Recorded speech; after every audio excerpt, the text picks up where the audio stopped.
हाँ जी बच्चों, कैसे हो आप सब लोग। बहुत ही जोश के साथ, बहुत ही उमंग के साथ आज हम पढ़ने जा रहे हैं एक इंटरेस्टिंग चैप्टर। इंटरेस्टिंग चैप्टर कैसे कि सर, एक ये तो बॉन्डिंग का पार्ट है। बॉन्डिंग तो जीवन में सबसे ज्यादा इंपॉर्टेंट है। हर रिश्ते में अगर बॉन्डिंग ही नहीं है, अगर वो बंधन ही अच्छा नहीं है, तो उस रिश्तों का भी क्या मतलब। वही चीज रसायन विज्ञान में, कलरफुल जीवन में।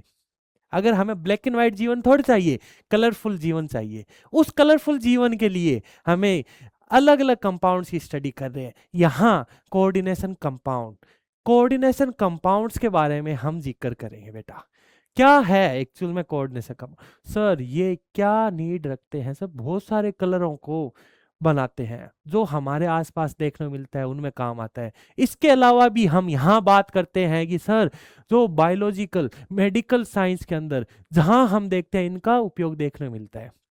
उपयोग से मतलब क्या, उपयोग से मतलब कि सिस्प्लेटिन होता है, वो भी एक स्ट्रक्चर होती है कोऑर्डिनेट कंपाउंड की। इसके अलावा सर, हमें हीमोग्लोबिन, जो रक्त संचार, खून से बनी हुई जीवन, इसके अंदर ही बेटा हीमोग्लोबिन होता है। और हीमोग्लोबिन की स्ट्रक्चर में भी कोऑर्डिनेट बॉन्ड की जिक्र किया जाता है। तो बच्चा, आज हम कोऑर्डिनेशन कंपाउंड का पहला लेक्चर पढ़ने जा रहे हैं और इसको बहुत ही धैर्य के साथ पढ़ेंगे। मैं आपको कुछ चीजों को रूल्स बता देता हूं। जो मेरा पहला और आखिरी रूल यही होता है, अगर आप उसके जैसे नहीं चलोगे तो ये चैप्टर आपको नहीं समझ में आएगा, तो नहीं आएगा। क्या बोला मैंने, नहीं समझ में आएगा तो नहीं आएगा। आगे चलते हैं। हमने क्या बोला है, हमने बोला कि इस चैप्टर में क्या क्या चीजों का ध्यान रखना है। कि सर, पहला पॉइंट ये है, पहला पॉइंट हमारा ये है कि सर, रेगुलर नोट्स मेंटेन रखना।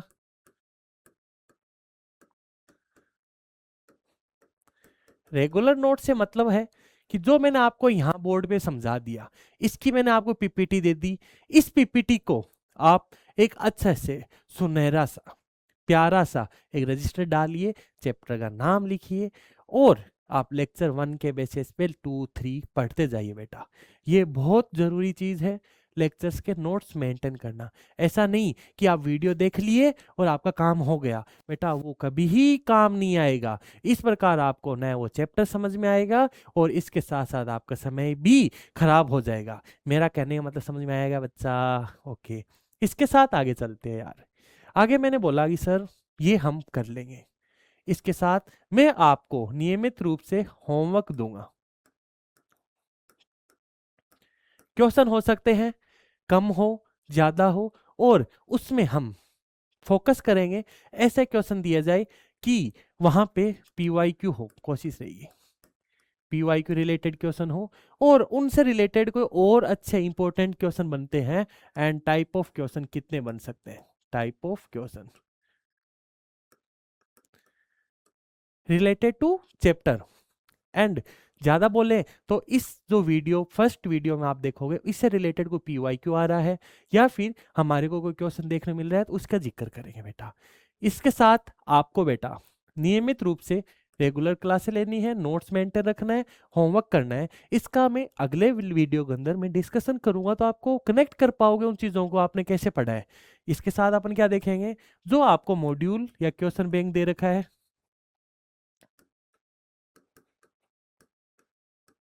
इसको आपको नियमित रूप से exercise first second third fourth fifth six जो जो दे रखी है, उन सबको आपको क्लियरेंस करना है। अगर बच्चा आपको इसमें किसी प्रकार का भी कोई डाउट आता है तो आप हमें भेजिए, आप हमें हमें भेजिए।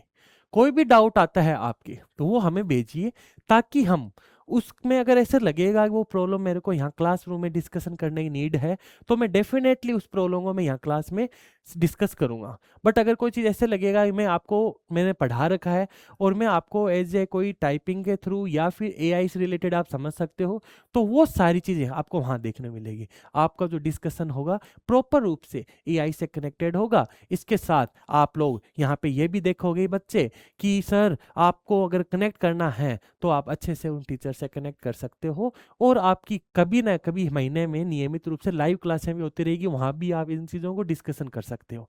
तो ये होने के साथ बेटा आपको क्या करना है, आपको सर जितने भी PYQs है ईयर वाइज कम से कम 15 ईयर के PYQs को डिस्कशन करना है।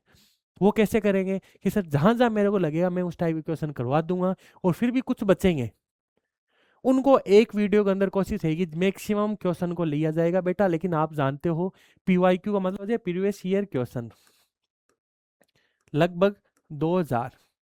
मैं कोशिश रखूंगा 12 से लेकर के यहाँ पे 2000 अपन कितना तक लेना है, 26 तक के ये क्वेश्चन हम इस रेंज के अंदर करें। तो बेटा पहला और आखिर में शब्द यही है, अगर आप इन चारों सीढ़ियों को नियमित रूप से फॉलो करोगे तो आपका इस चैप्टर में कमांड होने से कोई नहीं बचा सकता। ये मेरा आपसे वादा है बच्चे। क्या बोला मैंने, मैं आपका मेरा प्रिय भाई समझो, चाहे आप मेरे टीचर के जैसे ट्रीट करो, या आपका बड़ा भाई समझो, चाहे आपको जो अच्छा लगे। बेटा मेरे ये चारों चीज़ों को आप फोकस करोगे, चाहे आप कोई भी प्लेटफॉर्म पढ़ रहे हो, आपको अगर ये चीज़ें नहीं करोगे तो आपको चैप्टर कभी भी समझ नहीं आएगा, कभी भी समझ नहीं आएगा, आप चाहे मानो या ना मानो बच्चे। मेरा बोलने का मतलब इतना ही है कि सर हम जब भी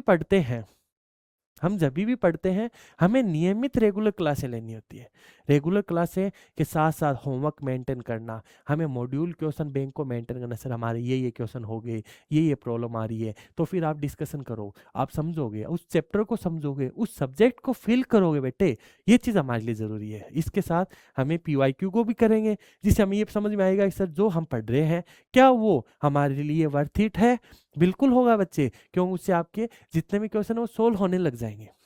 तो अब अपन शुरू करते हैं कि कोऑर्डिनेट कंपाउंड के बारे में। तो बच्चा है क्या चीज।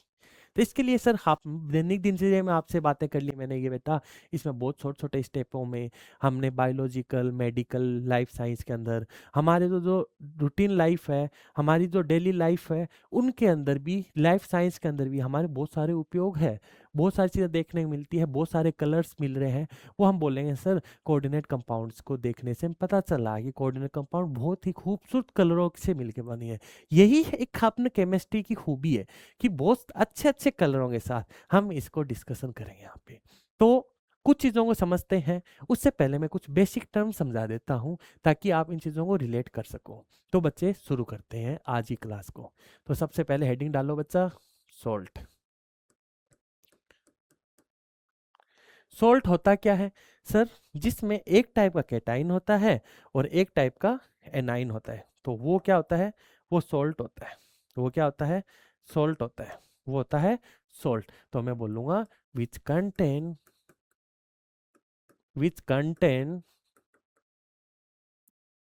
Cation and A9, which contain cation and A9. तो सर सोल्ट का मतलब होता है जिसमें एक पॉजिटिव स्पीशीज, पॉजिटिव आयंस और एक नेगेटिव स्पीशीज हो, उन दोनों से जो मिलके बनता है उसको बोल सकते हैं। और हम इससे ज़्यादा आसान भाषा में बोले कि सर आसान भाषा में यही है कि जब भी कोई न्यूट्रलाइजेशन रिएक्शन होती है, न्यूट्रलाइजेशन का मतलब स्टेबिलिटी की तरफ जा रही है, न्यूट्रल हो रही है, वहाँ पे मोस्टली हमने बोला एक पॉजिटिव एक नेगेटिव, जिन दोनों ने बॉन्ड बनाया है और बॉन्ड बनाने के बाद वो स्टेबल हो रहा है। और जब जब कोई चीज़ स्टेबल होती है तो वो एनर्जी रिलीज करती है, जब जब स्टेबल होती है वो एनर्जी रिलीज करती है। ये रिएक्शन को देखने मिलेगा। तो अब ये मोस्ट ऑफ रिएक्शन मैं बोलता हूँ, मोस्ट ऑफ रिएक्शन हमको यहाँ देखने मिलेगी।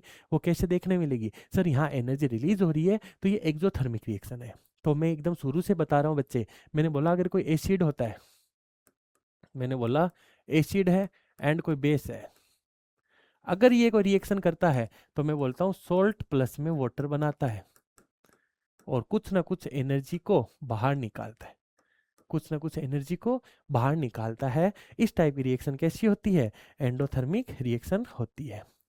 तो सर इससे रिलेटेड मैं कुछ चीजें बताता हूं आपको। मैंने बोला अगर मेरा स्ट्रॉन्ग एसिड है और मेरे स्ट्रॉन्ग बेस का रिएक्शन रिएक्ट करता है, अगर इससे कोई सोल्ट बनता है प्लस में वाटर, और इसके साथ में जो एनर्जी मेरी बाहर निकलती है वो कुछ देखने को मिलता है कि स्ट्रॉन्ग एसिड स्ट्रॉन्ग बेस होता है तो 37.6 किलो कैलोरी पर मोल ये एनर्जी बाहर निकल रही है। तो सर कोई एग्जांपल देके बताओ। स्ट्रॉन्ग एसिड मान लिया मैंने HCl, और मैंने कह दिया स्ट्रॉन्ग बेस मैंने कह दिया NaOH। अगर ये रिएक्ट किया, रिएक्ट करने बाद बना लिया NaCl, और कुछ एनर्जी बाहर निकली, वो एनर्जी हमने बोल दिया कि सर वाटर निकला, और जो एनर्जी बाहर निकली वो 37 किलो कैलोरी पर मोल, ये एनर्जी बाहर निकल रही है। ये हमने सोल्ट का बहुत ही बेसिक टर्म समझा है। इसके अलावा बात कर सकते हैं, कुछ और एग्जांपल ले लेते हैं। जैसे मैंने बोल दिया कि यहाँ पे H2SO4 एक एसिड ले लिया, ये भी एक स्ट्रॉन्ग एसिड है, और मैं बोल दूं मान लो Na2 OH ले लेते हैं, तो इसमें से ले लेते हैं 2 मोल लेते हैं बेटा, 2 मोल NaOH। अगर मैं इसके 2 मोल ले रहा हूं तो यहाँ पे इसको न्यूट्रल करना चाहता हूं, तो मैं बोलूंगा यहाँ पे Na2SO4, Na2SO4, और इसके साथ जो वाटर निकला है ये निकला है, और जो एनर्जी, क्योंकि मेरे को ये दोनों मोल को अगर मैं एसिड और बेस को न्यूट्रल कर तो 2H प्लस दे रहा है एक ही मोल। बट अगर यहाँ मैं स्ट्रॉन्ग बेस एक मोल लूंगा तो सर यहाँ एक ही H प्लस न्यूट्रल हो सकता है, बट मैं दोनों H प्लस को न्यूट्रल करूंगा तो मेरे को मिनिमम ये कितने मोल चाहिए होंगे, 2 मोल। तो मैं बोला एक अगर एसिड को, एक बेस, एक स्ट्रॉन्ग एसिड एक स्ट्रॉन्ग बेस को न्यूट्रल करने के लिए इतनी एनर्जी लगती है, तो मेरा यहाँ पे 2 मोल ले रहा हूँ, तो फिर मेरे एनर्जी भी कितनी लगेगी बेटा, 2 मोल एनर्जी लगेगी। ये बहुत ही आसान भाषा में समझा दिया। तो इसको हम ज्यादा डिटेल में नहीं पढ़ेंगे। यहां से मैंने ये समझा है कि सर ये एक सोल्ट है, ये एक सोल्ट है। सोल्ट बनना समझा है जिसमें कैटाइन होता है और एनाइन होता है, जिसमें कैटाइन होता है, एनाइन होता है। तो बच्चा इसको आप लिख लीजिए। इसके बाद अपने आगे समझते हैं कि सोल्ट कितने टाइप के होते हैं। सर सोल्ट के लिए मैं डायरेक्ट बता देता हूँ। सोल्ट हमारे को देखने मिलेगा सिंपल सोल्ट, डबल सोल्ट, ये सारी चीजें हम यहाँ पे बात करेंगे। तो मैंने बोला टाइप ऑफ सोल्ट कितने होते हैं। टाइप ऑफ सोल्ट मैंने बोल दिया simple salt, mix salt, double salt and complex salt. Simple salt किनको बोलेंगे, वो सोल्ट जिनमें एक टाइप का केटाइन, एक टाइप का एनाइन होता है, which contain one type of cation and one type of anion. फिर मैंने बोला मिक्स सोल्ट क्या होते हैं, जो होंगे जिसमें more than one type of cation, more than one type of cation और एनाइन। इसका मतलब हुआ एक से ज्यादा टाइप के कैटाइन हो सकते हैं या एक से ज्यादा टाइप के एनाइन हो सकते हैं। डबल सोल्ट की मैं बात करूंगा जिसमें 2 सिंपल सोल्ट का मिक्स से एक डबल सोल्ट का फॉर्मेशन होता है। सिंपल भाषा में यही है, इसको अपन डिटेल में अभी देखेंगे। फिर कॉम्प्लेक्स सोल्ट और डबल सोल्ट पे डिफरेंशिएट देखेंगे कैसा इसका मतलब होता है, दोनों में क्या फर्क है। तो बच्चे आइए आगे देखते हैं, पहले इन दोनों के बारे में देख लेते हैं। तो मैंने बोला सिंपल सोल्ट क्या होते हैं, वो सोल्ट जिसमें एक टाइप का कैटाइन एक टाइप का एनाइन होता है। तो चलिए मैंने बोला सर हम ले सकते हैं एग्जाम्पल रूप में, क्या बोल दिया मैंने कि NaCl। तो इसमें क्या होगा, एक टाइप का कैटाइन एंड एक टाइप का एनाइन होता है, एक टाइप का कैटाइन और एक टाइप का एनाइन होता है। आगे बात कर सकते हैं क्या, तो हम बोल देंगे सर Na2SO4 ले लो, तो हम बोलेंगे सर यहाँ 2 Na plus and SO4 2 minus. तो ये भी बच्चा एक ही टाइप का कैटाइन है सोडियम, ये एक ही टाइप का एनाइन है। या हमने बोल दिया K2SO4, ये भी आप देखना क्या आएगा। तो यहाँ पर बोल देते हैं 2K प्लस एंड यहाँ क्या आ जाएगा SO4 2 माइनस। ये भी एक ही टाइप का कैटाइन एक ही टाइप का एनाइन ही बात की। आगे बात करते हैं सर मिक्स सोल्ट क्या होते हैं, ऐसे सोल्ट जिसमें एक से ज्यादा टाइप का कैटाइन या एनाइन प्रेजेंट होते हैं। तो यहाँ मैं बोलता हूँ, मैंने बोला ब्लीचिंग पाउडर, क्या बोला है, ब्लीचिंग पाउडर होता क्या है CaOCl2। इसमें क्या होगा sir Ca plus 2 and OCl minus and Cl minus. ये 2 टाइप का एनाइन देखने को मिलेगा, ये अलग टाइप का है, ये अलग टाइप का है, ये एक टाइप का कैटाइन है। इसी प्रकार मैं एग्जाम्पल रूप में ले लिया, ये मैंने बोल दिया Na2HPO4। तो ये क्या होगा सर, 2 तो Na प्लस है एंड एक H प्लस है, और साथ में PO4 3-, ये देखने को मिला। इन चीजों से हमें ये समझ में आया ये एक टाइप का नहीं सर, यहाँ एक से ज्यादा टाइप के कैटाइन प्रेजेंट है और यहाँ एक से ज्यादा टाइप के एनाइन प्रेजेंट है। ये हमें आसान भाषा में समझ में आ चुका है, जिसमें हमने एकदम ऐसे खूबसूरती के साथ बोला कि सिंपल सोल्ट वो होंगे जिसमें एक टाइप का कैटाइन एक टाइप का एनाइन होता है, और मिक्स सोल्ट उनको बोला है जिसमें एक से ज्यादा टाइप का कैटाइन हो सकता है या एनाइन हो सकता है। आगे चलते हैं बच्चे। फिर मैंने बोला डबल सोल्ट क्या होते हैं, तो मैं बोलूंगा सर जिसमें एक से ज्यादा टाइप के सोल्ट होते हैं उनको मिक्स किया जाता है। क्या बोला मैंने, एक से ज्यादा टाइप के कैटाइन सोल्ट सिंपल सोल्ट होते हैं उनको मिक्स किया जाता है और फिर उसको गर्म किया जाता है। गर्म करने से होगा क्या कि सर पानी होगा उठ जाएगा। तो हमने एकदम आसान वैसा एग्जाम्पल लिया, ये अच्छे अच्छे डायग्राम बनाते हैं बच्चे। मैंने लिया इसमें एक सिंपल सोल्ट लिया है और एक हमने एग्जाम्पल रूप में ये ले लिया जिसमें मैंने भर दिया दूसरा टाइप का सोल्ट। अब मैंने इन दोनों को मैंने मिक्स कर दिया, इन दोनों को मैंने मिक्स कर दिया। मैंने बोला कि सर ये एग्जांपल मान लो मैंने ले लिया KCl, मैंने ले लिया ये KCl ले लिया, और मान लो मैंने ले लिया ये MgCl2, मैंने ले लिया MgCl2 का सोल्ट है। सोल्ट का मतलब होता है कि ये पानी में घुला हुआ है। अगर ये पानी में घुला हुआ है तो KCl का टूटेगा और सोल्ट हमेशा टूटेंगे एक प्लस एक माइनस में। तो इसके साथ वाटर भी है, इधर भी इसके साथ में वाटर है। तो इन दोनों को मैं मिक्स किया, इन दोनों को मैंने मिक्स किया, जिसके अंदर मेरे को क्या क्या देखने मिलेगा, KCl भी है और MgCl2 भी है एंड इसमें वाटर भी होगा। ये तीनों चीज इसके अंदर देखने को मिलेगी। तो तीनों चीज देखने को मिलेगी तो हम यहाँ ये बोल सकते हैं ना बच्चे, जो हमने बोला ये सर इसके अंदर ये भी देखने को मिलेगा, जिसको अंदर MgCl2 बना दिया। मान लो समझने के लिए ये चीज है, क्या बना दिया, MgCl2 बना दिया, और हमने ये भी बना दिया जिसमें KCl भी बना दिया और साथ में हमने MgCl2 भी डाल दिया। लेकिन ऐसा नहीं, इसको एक डेफिनेट प्रोपोर्शन में डाला जाता है। हमने कंपाउंड की डेफिनेशन ये बोला जाता है, कंपाउंड तभी बन रहा है सर जब उसको डेफिनेट प्रोपोर्शन के अंदर मिलाया जाता है। डेफिनेट प्रोपोर्शन का मीन्स हो गया उनकी वैल्यू फिक्स होती है। वाटर बना रहे हैं तो हाइड्रोजन 2 ही होने चाहिए, ऑक्सीजन 1 ही होना चाहिए, डेफिनेट होना चाहिए। तो अब यहाँ पर बात करें अगर इसको डेफिनेट प्रोपोर्शन के अंदर मिक्स किया जाता है तब हम इनके अंदर कुछ वाटर मॉलिक्यूल रह जाएंगे, कुछ वाटर मॉलिक्यूल रह जाएंगे, और फिर जैसे इसको गर्म कर रहे हैं तो इसका पानी वेपराइज्ड हो जाएगा, और जो बचा हुआ पार्ट है, जो बचा हुआ पार्ट होगा तो हम बोल रहे हैं कि सर कुछ तो पानी फिर भी रह जाता है, हमेशा पूरा एकदम पूर्ण रूप से कभी ये सूखेगा नहीं, थोड़ा बहुत पानी रह जाता है। वो इनके मोल्स बता दिए 6 मोल के आसपास देखने को मिल रहे थे। ये हमने बोल दिया मान लो ये अपना पार्ट था जिसके अंदर ये बच गया, और ये रेजिड्यू है बचा हुआ पार्ट, और इसी को क्या बोल दिया गया है, डबल सोल्ट। क्या बोल दिया गया है, डबल सोल्ट। तो मैंने बोला क्या लिखा है सर, रिएक्शन में लिख के समझा दो। रिएक्शन में बच्चे हमने लिखा है कि अगर मैं मान लो KCl और MgCl2 प्लस में वाटर के साथ रिएक्शन कराई, वाटर के साथ में रिएक्शन कराऊंगा, तब मेरे को यहाँ पे क्या देखने को मिलेगा, मैं देखने को मिलेगा सर इसमें क्या होगा, KCl and MgCl2 and 6H2। अगर ये इसके अंदर पड़ा हुआ है, ये इसके अंदर पड़ा हुआ है, इसी को ही हमने बोल दिया डबल सोल्ट। क्या बोल दिया गया, डबल सोल्ट। अब बच्चे डबल सोल्ट समझ में आया नहीं आया, लेकिन अब इसको मैं बहुत ही अच्छे तरीके से याद करवाना चाहता हूं। मैं बार बार ध्यान रखो, 3 एग्जाम्पल एनसीईआरटी में पूछे जाते हैं, 3 एग्जाम्पल एनसीईआरटी में पूछे जाते हैं, जिसका मैं बोला ये नाम ध्यान रख लेना बच्चे, डबल सोल्ट के नाम ध्यान रख लेना।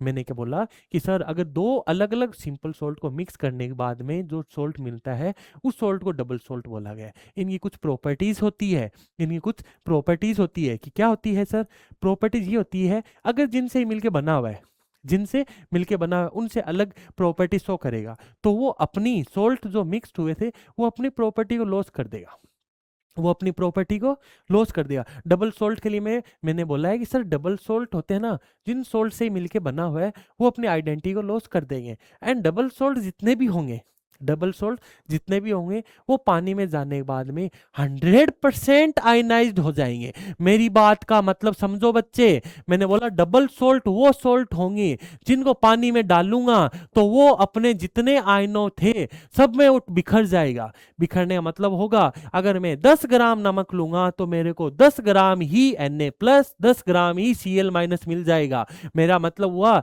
जितने मोल में लूंगा उतने ही आयनों में टूट जाएगा। 100% अगर कोई चीज टूट रही है इसका मतलब ही यही हुआ कि सर उन सोल्ट को क्या बोला जाएगा, डबल सोल्ट बोला जाएगा। ये लाइन का मतलब समझना कि वाटर के अंदर वो 100% टूट रहा है।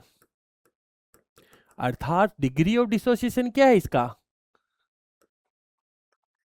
डिग्री ऑफ डिसोसिएशन बोलेंगे तो मैं बोलूंगा सर, हम बोलेंगे 100%। एल्फा निकालते हैं तो वैल्यू कितना आएगा 1, फ्रैक्शन के अंदर वैल्यू 1 आता है। यही चीज हमें बताया जाता है, यही चीज का मतलब हुआ कि सर ये 100% टूटा है। अब एग्जाम्पल समझाते हैं। मैंने बोला कि अगर कुछ एग्जाम्पल लिखे हैं यहाँ पे तो आसान भाषा में मैं ये लिख सकता हूँ ना बच्चे, एक लिखा मैंने KCl एंड MgCl2 और 6H2O। अगर ये पानी में जाएगा तो ये 100% टूटेगा। 100% किस में टूटेगा, के प्लस और 3 Cl माइनस एंड Mg+2 और वाटर तो ऑलरेडी उसमें है ही। ये 100% उसमें आयनाइज्ड हो जाएगा। इस सोल्ट को हमने बोल दिया कार्नेलाइट। Carnallite, carnallite. एक सेकंड, इसको लिख देता हूं एक बार, कार्नेलाइट।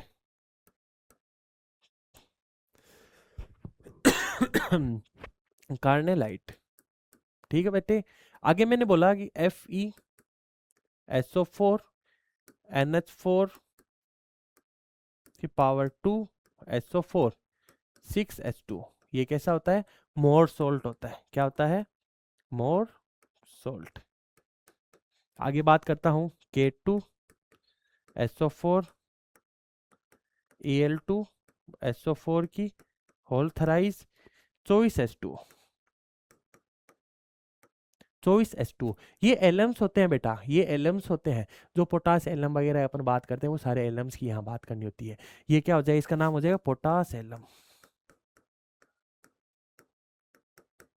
अगर मैं लिखता हूं Na2SO4 Al2 SO4 की होल थराइज 24H2, इसे बोला जाएगा सोडा एलम। क्या बोला जाएगा, सोडा एलम। ये जिस तरह टूट रहे हैं वो भी 100% आयनों में टूटेंगे। ये जिस तरह टूट रहे हैं वो भी 100% आयनों में टूटेंगे। ये कैसे टूटेगा सर, मैं बोलूंगा Fe+2 एंड SO4 कितना हो जाएगा -2, ये टूटेगा एंड इसके साथ में NH4 प्लस में। इसी प्रकार अगर ये तोड़ता हूं तो कैसे टूटेगा, K प्लस एंड SO4 की -2 और Al+3, ये आयन्स में टूटेगा। अब बच्चा इसके साथ मैं बोलूंगा डबल सोल्ट होते हैं। अगर पानी में के अंदर 100% टूटा है तो जिस सोल्ट से बने हैं, जिन कंसिक्वेंट आयन से बने हुए हैं, उन सब का टेस्ट देगा ना। इसका अगर पानी के अंदर पड़ा है, अगर मैं पोटेशियम प्लस के को टेस्ट देखूंगा तो ये टेस्ट देगा, इसे SO4 माइनस के देगा, एल्यूमिनियम +3 का देगा। अगर ये मान लो कि पोटासियम को पानी में डालता हूँ तो 100% आयनों में टूटेगा, उन सभी चीजों का टेस्ट देगा, उन्हीं सभी चीजों का टेस्ट देगा बच्चे। ये चीज समझ में आई ना। अगर ये चीज आपको समझ में आई तो आगे चलते हैं। ये चलने के बाद हमारे एक क्वेश्चन था जिसको मैं करा देता हूं सर। कार्नेलाइट होता है, अगर ये पानी में जाता है, अगर ये पानी में जाता है तो किन आयनों में टूटेगा सर, जितने आयनों से ये बना हुआ है उन सभी आयनों में टूट जाएगा। तो किस किस से एग्जाम्पल क्या था, हमने बोला था KCl एंड MgCl2 और क्या देखने मिला 6H2। अगर ये वाटर में जाता है तो K plus and Cl minus और Mg+2, ये चीजों में टूटेगा। अगर कोई चीज इन चीजों में टूट रहा है तब हमें समझ आया इन सब का टेस्ट देगा और इन सब से मिलके बना हुआ है। जिन एलिमेंट का मतलब हो जाएगा पोटेशियम हो जाएगा, क्लोराइड हो जाएगा एंड मैग्नीशियम हो जाएगा। बट यहाँ देखने को मिलेगा, आप इसका जवाब दोगे ना बच्चे, क्या समझ में आया क्या, मेरे को फील करवा दो यार ये क्वेश्चन आपको समझ में आ गया। अगर समझ में आ गया तब आगे चलते हैं यार। देखो मेहनत की है यार बच्चे, मेहनत करते हैं तो उसका फल आप दोगे मेरे को। आप फील करो क्या हो सकता है सर, मेरा नजर जा रहा है सर, समझ में तो आ रहा है थोड़ा थोड़ा। इन चीजों को समझ में आने से आपको ये चीज समझ में आया। क्या समझ में आया? इसका है ही नहीं, जो चीज नहीं है वही इसका रिप्लाई होने वाला। क्यों सर? ये आपने बोला K plus C L minus M G plus two, M G plus two का भी दे रहा है, ये सारी इसमें देख रहे हैं, बट ये नहीं है। इस प्रकार हमने डबल सोल्ट के बारे में समझा है। आगे चलते हैं बच्चे। डबल सोल्ट हमें समझ में आया है क्या बच्चे? अब डबल सोल्ट अगर आपको समझ में आया, तब आगे चलते हैं, जो आपका हर एक चीज इंपॉर्टेंट है बच्चे। मैंने क्या बोला है? मैंने बोला कि double salt, simple salt, mix salt, वो चीज़ें ठीक है, बट अब जो हमारा एग्जाम के पॉइंट ऑफ व्यू से बात करेंगे, एग्जाम के पॉइंट ऑफ व्यू से बात करेंगे, तब वहाँ पे ये चीज़ बहुत इंपॉर्टेंट रोल प्ले करेगी, जिसका नाम होगा, क्या नाम होगा? Complex salt, coordinate compound. वो सारी चीज़ें एक ही है।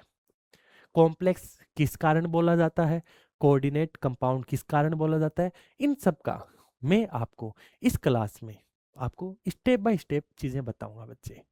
तो चलते हैं आगे। इसी तरह से मैंने बोला कॉम्प्लेक्स सॉल्ट होते क्या है।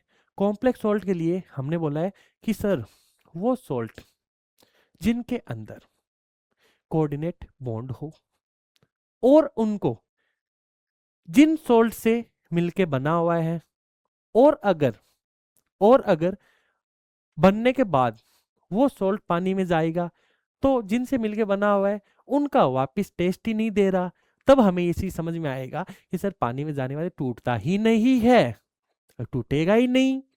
तब हमारा सिंपल सा अच्छा सा जवाब होगा कि ऐसे एग्जाम्पलों को हम किस में नापेंगे? Complex salt. कॉम्प्लेक्स इसलिए कि हमें पता ही नहीं है कि जिनसे मिलाया है और इनसे डबल सोल्ट बना था तो वापस टूट रहा था 100% आयनाइज, बट ये 100% आयनाइज नहीं हो रहा है, 100% आयनाइज नहीं हो रहा है। तो ये हमें बहुत क्लियरली समझ में आ गया, सर पानी में जाने वाले टूटेगा तो नहीं, टूटेगा नहीं। तो हमें क्या आगे देखना होगा? तो ये कॉम्प्लेक्स सोल्ट होते हैं, कॉम्प्लेक्स सोल्ट होते हैं, ये पानी में कभी नहीं टूटेंगे बच्चे। तो कैसे समझ में आया सर? इसके बारे में बात करते हैं। तो मैंने बोला ये समझो बच्चे, Fe CN2 प्लस में 4 KCN। अगर ये दो सिंपल सोल्ट है, अगर ये मेरे दो सिंपल सोल्ट है बेटा, एस मतलब सिंपल सोल्ट है, लिखो अच्छे से लिख लेना ना, क्या है? सिंपल सोल्ट है। अगर मैं इन दोनों को रिएक्ट करवाता हूं, इन दोनों को मैं रिएक्ट करवाता हूं, अगर दोनों की रिएक्शन करवाने पे हमको ये देखने मिलेगा सर, जिसमें मेरे को 4 KCN एंड FeCN2 देखने मिला। इसी को ही हम ऐसे भी लिख सकते हैं, इसको लिख दिया 4 FeCN6, जिसमें दो टाइप के स्पेयर होते हैं, एक इनर स्पेयर, एक आउटर स्पेयर। जो बाहर है वो आउटर स्पेयर है, जो इनर है, जो अंदर की तरफ है, जिसको इनर स्पेयर बोल दिया, ये क्या है? आउटर है, आउट में है।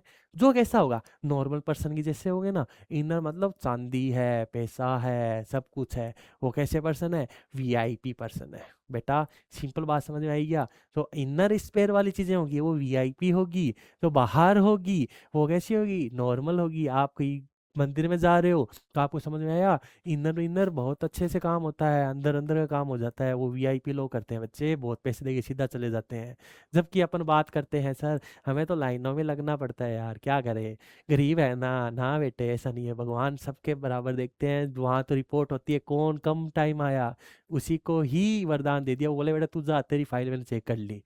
तो इसमें देखना नहीं है। यहाँ हमने बात की है जो आउटर स्पेयर है, जो बाहर है, ये एक नॉर्मल आयन की तरह बिहेव करेगा, बट जो इनर है, जो इनर है उसको कॉम्प्लेक्स आयन की तरह बिहेव किया जाएगा। ये बात समझ में आई क्या?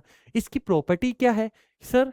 अगर ये पानी में जाता है इन वाटर, तो हमें देखने मिलेगा ये जो नॉर्मल है वो तो टूट जाएगा, क्योंकि ये एकदम नॉर्मल पर्सन के जैसे बिहेवियर शो कर रहा है, नॉर्मल आयन के जैसे बिहेवियर शो करेगा। बट ये कुछ वीआईपी है, ये बोलेगा हम तो नहीं टूटने वाले, चाहे कोई सामने आ जाओ, हम तो नहीं टूटने वाले, चाहे सामने कोई भी आ जाओ। हम कभी नहीं बोलेंगे सर ये टूटने के बाद, ऐसा नहीं देखने मिलेगा।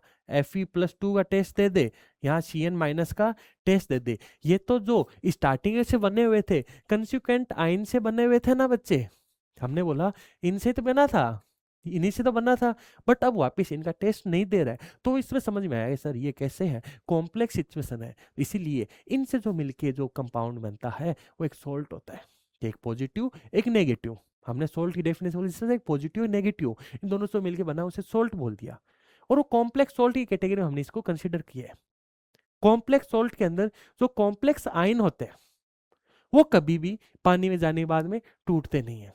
बट इसका कुछ एक और तरीका होता है जिसमें बोलते हैं ये टूटते भी है और नहीं भी टूटते हैं, बट इसको डबल सोल्ट की कैटेगरी में नहीं नापना है। डबल सोल्ट तो जिनसे मिलकर बना वो 100% आयनाइज्ड होता है, बट ये होगा भी तो कैसे होंगे, फीबली आयनाइज्ड होंगे। अगर होगा भी तो फीबली का मतलब बहुत ही रेयरली केस में होता है, उसके लिए क्या बोल दिया गया, फीबली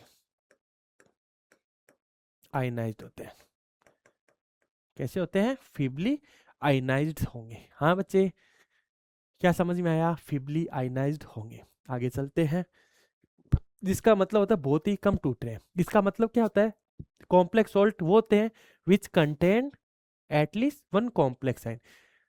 तो अपने कॉम्प्लेक्स सॉल्ट जिसमें एक पॉजिटिव एक नेगेटिव होता है, और ये कैसा होता है, कम से कम उसके पास एक कॉम्प्लेक्स आयन होना चाहिए। हो सकता है ये कॉम्प्लेक्स आयन पॉजिटिव हो सकता है नेगेटिव हो सकता है न्यूट्रल हो सकता है, बट होना जरूरी चाहिए। आगे बात करते हैं कि which does not dissociate further into its consequent ions in water. पानी में जाने के बाद में ये कभी भी इन सब का टेस्ट नहीं देगा बच्चे, टेस्ट नहीं देगा। अब बात करते हैं सर, हमने बोला दो चीजों को ऐड किया, क्या हमने यहाँ पे एडिशन किया है क्या, क्या हमने एडिशन किया है क्या, और यहाँ एक प्रोडक्ट मिला है क्या। तो हम इन दोनों से एक नाम बनाते हैं, एडिशन का तो एड एंड प्रोडक्ट का CUT। इन दोनों मिलकर क्या बोलते हैं, ऐसे प्रोडक्ट को क्या बोला जाता है, एडेक्ट प्रोडक्ट बोला जाता है, एडेक्ट प्रोडक्ट बोला जाता है। हाँ या ना बच्चे, बताओ ना यार, क्या बोला जाएगा इसको, एडेक्ट प्रोडक्ट बोला जाएगा। आगे चलते हैं सर, हमें समझ में आया एडेक्ट का मतलब, ये चीज समझ में आ चुकी है। एडेक्ट क्यों बोला गया है, क्योंकि इसमें एडिशन का तो ये एंड प्रोडक्ट का पीछे वाला 3 अक्षर, इन दोनों से मिलके हमने बना दिया एडेक्ट प्रोडक्ट, और इसी को मॉलिक्यूलर एडिशन कंपाउंड बोला जाता है। तो आइए बच्चे आगे शुरू करते हैं कॉम्प्लेक्स सोल्ट की कैटेगरी को। यही हमारा एजेंडा इस क्लास का, यही हमारा इस क्लास का एजेंडा रहेगा। तो मैंने बोला कि सर अब हम वन बाय वन, एक बाय एक हम इसे समझ लिया। अब हमें इसको ये देखना है कि टाइप ऑफ कॉम्प्लेक्स कंपाउंड होते हैं जो बहुत ही परफेक्ट तरीके से समझना है। कि हम पहला एग्जांपल समझते हैं जिसके अंदर हम बात करेंगे कि perfect and imperfect type of complex compounds होते हैं वो किस किस तरीके से ब्याफ में। बेटा ये थोड़ा चेंज करना भूल गया, इसको आप चेंज कर लेना, जिसको लिख लेना आप यहाँ पे डिग्री ऑफ डिसोसिएशन।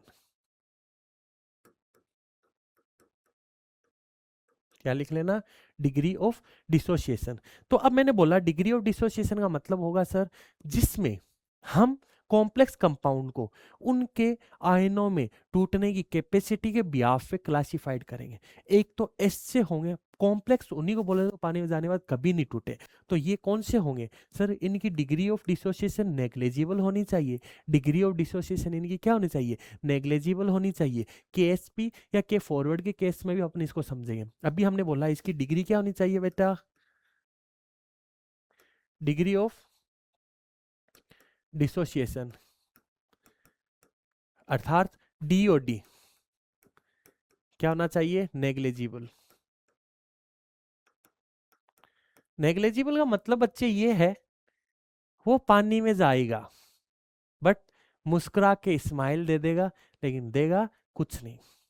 हंस के कहते है मेरे पास नहीं है कुछ भी, दे रहे दे, तो वो बोलेगा ना ना सर मेरे पास नहीं है। वही तो उसकी स्माइल के साथ वो बोल देगा सर मेरे पास कुछ नहीं है देने के लिए। तो वो नेग्लेजिबल टूटेगा नहीं, वो चाहे कुछ ही कर लो, वो 1 रुपए खर्च करने वाला है नहीं।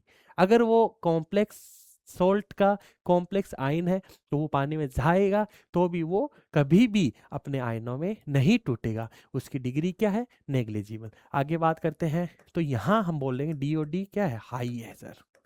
ये टूट जाएंगे बच्चे, ये टूट जाएंगे। इसका थोड़ा सा समझने में बच्चों को कंफ्यूजन होता है, मानता हूँ थोड़ा सा ये कॉम्प्लेक्स कॉन्सेप्ट के साथ में इसको समझाया जाता है। तो अपन को आसान भाषा में बस ये समझ लेंगे कि सर कॉम्प्लेक्स सोल्ट होते हैं, उनके कॉम्प्लेक्स आयन टूटेंगे बट बहुत कम टूटेंगे, और उनके बीच में किसी प्रकार का कोई बाउंड्री नहीं होती है। ये चीज अपन इसमें अब समझेंगे, धीरे धीरे समझेंगे, स्टेप बाय स्टेप समझेंगे। तो क्या समझा बच्चा? देखो, मैंने बोला पहला सोल्ट उनकी बात करेंगे जो कॉम्प्लेक्स सोल्ट की कैटेगरी में है, जो कॉम्प्लेक्स सोल्ट की कैटेगरी में आएंगे। तो मैंने एग्जांपल लिया, मैंने बोला CuCN।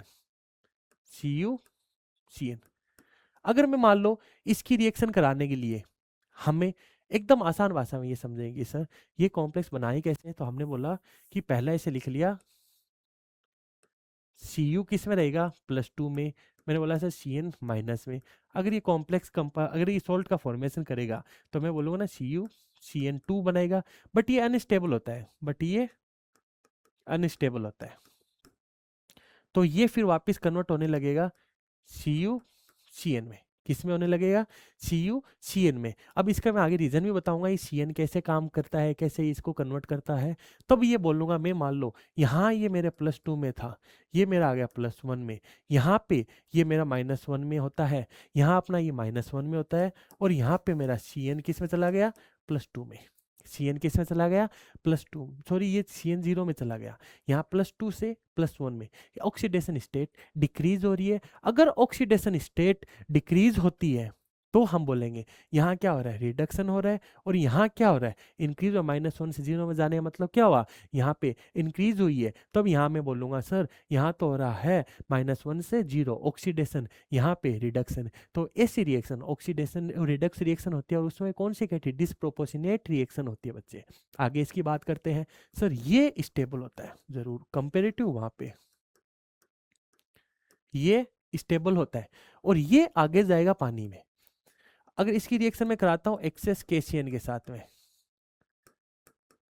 एक्सेस KCN के साथ में रिएक्शन करवाता हूं, तो मैं बोलूंगा ये कन्वर्ट हो जाएगा सर K3 में, और यहां से CN को एक्सेप्ट करेगा, यहां बनाएगा Cu CN की पावर 4। ये एक मेरा कंपाउंड बना है जिसका कॉम्प्लेक्स कंपाउंड बना रहा है। अगर ये मेरे को पानी में जाएगा तो ये बाहर वाले तो वाला ना वीआईपी और नॉर्मल पर्सन में फर्क होता है, अंदर वाले वीआईपी बाहर वाले नॉर्मल, अंदर वाले वीआईपी बाहर वाले नॉर्मल, तो ये आसानी से टूट जाएंगे। बाहर निकाल दो इनको, ये वाले कैसे होंगे? 4 - 3। तो ये वीआईपी पर्सन की कैटेगरी में कंसीडर किया जाएगा। अगर इनको मैं पानी में डालता हूं तो इसे क्या बोला गया है? Feebly ionised. क्या बोला जाता है बच्चे?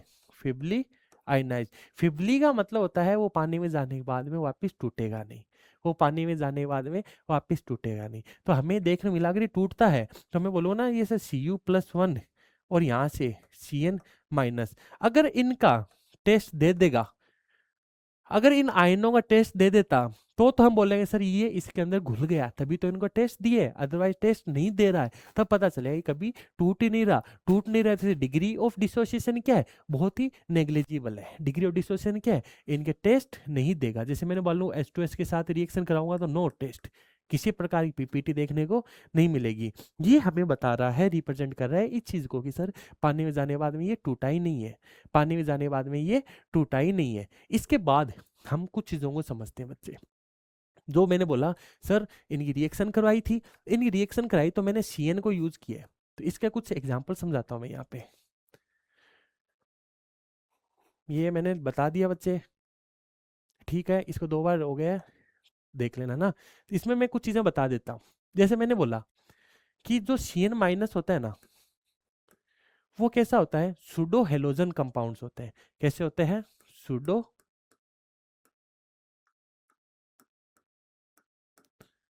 हेलोजन। सुडो हेलोजन का मतलब होता है ऐसे कंपाउंड या ऐसे मॉलिक्यूल जिनके पास में कम से कम एक नेगेटिव चार्ज और एक नाइट्रोजन एटम होना चाहिए। तो एटलीस्ट 1 कंडीशन क्या होती है? 1 नाइट्रोजन एटम एंड एटलीस्ट 1 क्या होना चाहिए? Negative charge. क्या होना चाहिए? 1 नेगेटिव चार्ज होना चाहिए। वो कंपाउंड्स क्या कहलाएंगे? हेलोजन कंपाउंड्स कहलाएंगे। कैसे? सूडो हेलोजन कंपाउंड्स कहलाते हैं। इसको क्या बोला जाता है बेटा? सूडो की स्पेलिंग थोड़ा वो देख लेना क्या होती है सूडो की स्पेलिंग। सूडो स्पेलिंग बेटा थोड़ी बहुत मिस्टेक हो सकती है, बट कॉन्सेप्ट में आपके साथ कोई खिलवाड़ नहीं किया जाएगा। ये मेरा वादा है आपसे, ये आपका कोचिंग का वादा है। आप जिस प्लेटफॉर्म पे पढ़ रहे हो वहाँ पे आपको बेस्ट से बेस्ट कंटेंट दिया जाएगा, तो इसमें आप बेफिक्र रहिए, यहाँ कोई दिक्कत नहीं आने वाली है। तो अब आगे चलते हैं। इसके बाद तो मैंने बोला कि सूडो हेलोजन का मतलब होगा सर जो हेलोजन बिहेवियर शो करता है, जो हेलोजन बिहेवियर शो करता है सेम वैसे बिहेवियर, सेम ही वैसे बिहेवियर कौन शो करेगा? कि सर वैसे वैसे बिहेवियर है ना देखने मिलेगा इन कंपाउंड्स का, जैसे बिहेवियर हेलोजन शो करता है। मान लो मैंने बोल दिया हेलोजन, इसका समझने की कोशिश करो। यहां मैंने लिख दिया pseudo halogen compound, halogen compound. For example हमने किसका लिया है? यहाँ मैंने बोल दिया सर हेलोजन के लिए आई माइनस, यहाँ मैंने ले दिया सी एल माइनस, यहाँ ले लिया मैंने बी आर माइनस। इधर जैसे मैंने मान लो एग्जाम्पल ले लिया सूडो हेलोजन कंपाउंड जैसे सी एन माइनस। अब जैसे ये बिहेवियर शो करते हैं वैसे सेम बिहेवियर ये शो करेंगे। अब मान लो ये आई माइनस होता है या सी एल माइनस है, तो ये किस में कन्वर्ट होगा? सी एल टू में। तो ये माइनस वन है, तो ये किसकी जैसे बिहेवियर शो करेगा? आर ए जैसे। और ये भी जैसे सी एन माइनस है, ये भी कैसे शो करेगा? R A. आर ए का मतलब रिड्यूसिंग एजेंट,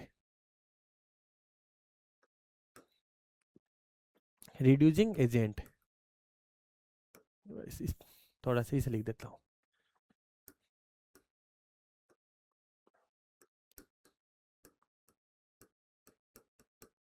क्या होता है बच्चे? Reducing agent. तो ये भी सर फिर कन्वर्ट होगा किस में? हो जाएगा सी एन माइनस है ना, वो जाके कन्वर्ट हो जाएगा सी एन पावर टू में। किस में कन्वर्ट हो जाएगा? जैसे आई सी एल माइनस कन्वर्ट हो जाएगा, क्योंकि ये मिनिमम ऑक्सीडेशन स्टेट में रहता है। रिड्यूसिंग एजेंट आर ए होते हैं, अगर वो मिनिमम ऑक्सीडेशन स्टेट में है तो वो हमेशा आर ए जैसे बिहेवियर शो करते हैं। और ओ ए कब शो करेंगे? हमेशा जब अगर वो अपनी मैक्सिमम ऑक्सीडेशन स्टेट में होते हैं तो शो करते हैं। तो सर इसके साथ कुछ इसकी प्रॉपर्टीज बताइए। जैसे मैंने बोलूँ कि मान लो अगर मेरे को पीपीटी बात करता हूँ, वाइट पीपीटी कब मिलेगा? सर अगर मैं मान लो कि एजी के साथ रिएक्शन कराता हूँ, AgCl बन रहा है, तो हमेशा यहाँ पे भी देखने मिलेगा AgCl, और वो भी हमें वाइट पीपीटी देखने को देता है, वाइट पीपीटी देखने को मिलता है।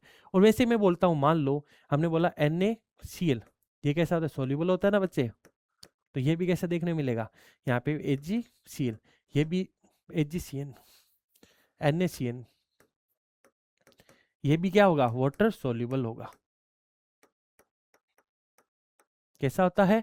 Water soluble. अगर मान लो कि इसकी रिएक्शन में कराता हूँ Cu की रिएक्शन Cn के साथ में कराई, तो हमको मिलता है, ये मिलेगा ना Cu Cn की पावर 4 एंड -3। और यहीं पे भी, यहाँ सॉरी Cl लिखना चाह रहा था मैं। अगर मान लो मैंने बोला Cu की रिएक्शन, एक सेकंड बच्चे, मैंने बोला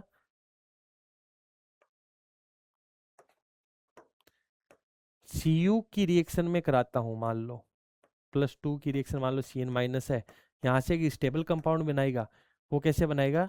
Cn, और ये माइनस के साथ +1 में रहेगा, यहाँ किसका रहेगा? +1 में रहेगा।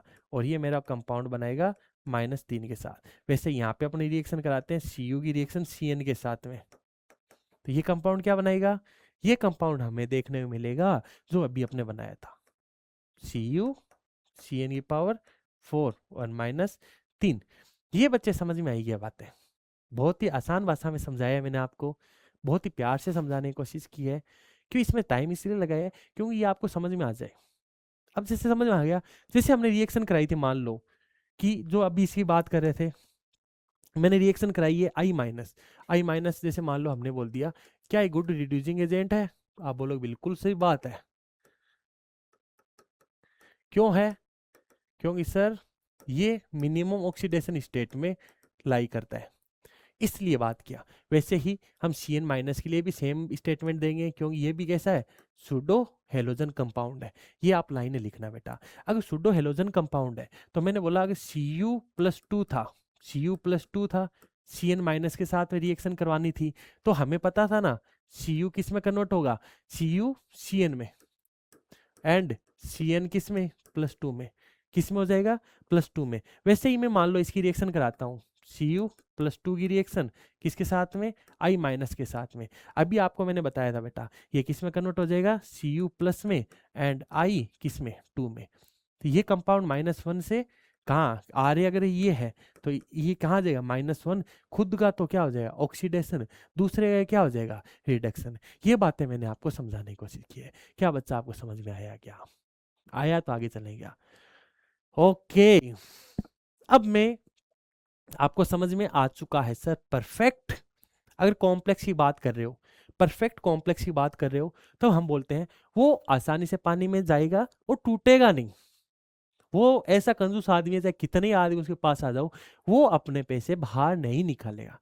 बट ये कैसे होंगे इम्परफेक्ट कॉम्प्लेक्स कंपाउंड। अगर इनकी डिग्री ऑफ डिसोसिएशन की बात करेंगे तो पानी में जाने के बाद में ये कुछ आयनों के टेस्ट देते हैं। जैसे हम कैडमियम के साथ रिएक्शन करा रहे थे, अभी कॉपर के साथ में करवाई, तो मैंने बोला मान लो कैडमियम है, अगर कैडमियम+2 की रिएक्शन में करवाता हूँ Cn के साथ, तो ये कंपाउंड बनाता है मेरा CnCn⁻²। अगर इसकी रिएक्शन में कराता हूं एक्सेस KCN के साथ में, KCN के साथ में, और वो कैसा ले लिया मैंने, एक्सेस KCN ले लिया। KCN मतलब एक्सेस में ले रखा है, तो मेरे को यहां देखने मिलेगा, क्या देखने मिलेगा, K2 फॉर्म में रहेगा, और Cn मेरे पे कितने यूज हो जाएंगे, तो यहाँ K2 एंड यहाँ रह जाएगा CnCn⁻4। ये मेरा कॉम्प्लेक्स देखने मिलेगा। अगर ये मेरा कॉम्प्लेक्स देखने मिलेगा, यहाँ पे क्वेश्चन ये है कि अगर मैं इस पानी में डाल लूंगा तो ये तो आउटर स्पेयर, ये इनर स्पेयर हमेशा वीआईपी, ये नॉर्मल पर्सन, तो पानी में जाने के बाद में वाटर में जाएगा तो टूटेगा ना। अगर ये टूटेगा मैं बोल दूंगा 2K+ एंड CnCn⁻4 एंड -2। तो मैं फिर अगर इसको तोड़ता हूं, अगर मान लो ये Cd+2 में है एंड Cn- में है, Cn- में, अगर मान लो कि इस कंपाउंड की रिएक्शन में देखने करती है, किसके साथ कराता हूं, H2S के साथ में, तो मेरे को यहाँ पे CdS देखने मिलेगा, अर्थात येलो पीपीटी देखने को मिली। येलो पीपीटी क्यों देखने को मिली, जैसे H2S के साथ में रिएक्शन कराई, मैंने H2S के साथ में रिएक्शन करवाई है बच्चे, मैंने H2S के साथ में रिएक्शन कराई है, यही है H2S। अगर इसके साथ में रिएक्शन करवाई है तब मेरे को येलो पीपीटी देखने को मिलेगी। ये चीज इंडिकेट कर रहा था कि पानी के अंदर कहीं ना कहीं Cd+2 है, जिससे मैंने कॉम्प्लेक्स कंपाउंड बनाया था, जिससे मैंने कॉम्प्लेक्स कंपाउंड उसका टेस्ट दे रहा है, तो पानी के अंदर वो टूटा है, वो अपने आयनों टूटने का मतलब क्या होगा, वो कैसे होंगे, इम्परफेक्ट कॉम्प्लेक्स कंपाउंड कैटेगरी में जाएंगे। तो सर हम यहाँ बच्चे बात करते हैं अगला तरीका। बस परफेक्ट इम्परफेक्ट में आपको बस इतनी सी बात ध्यान रखनी है कि जो आयनों में टूट जाए, और जो आयनों में डिग्री ऑफ डिसोसिएशन जिसकी नेग्लिजिबल हो और जिसकी डिग्री ऑफ डिसोसिएशन जिसका हाई हो। अब ये बात समझ में आई तो आगे चलते हैं।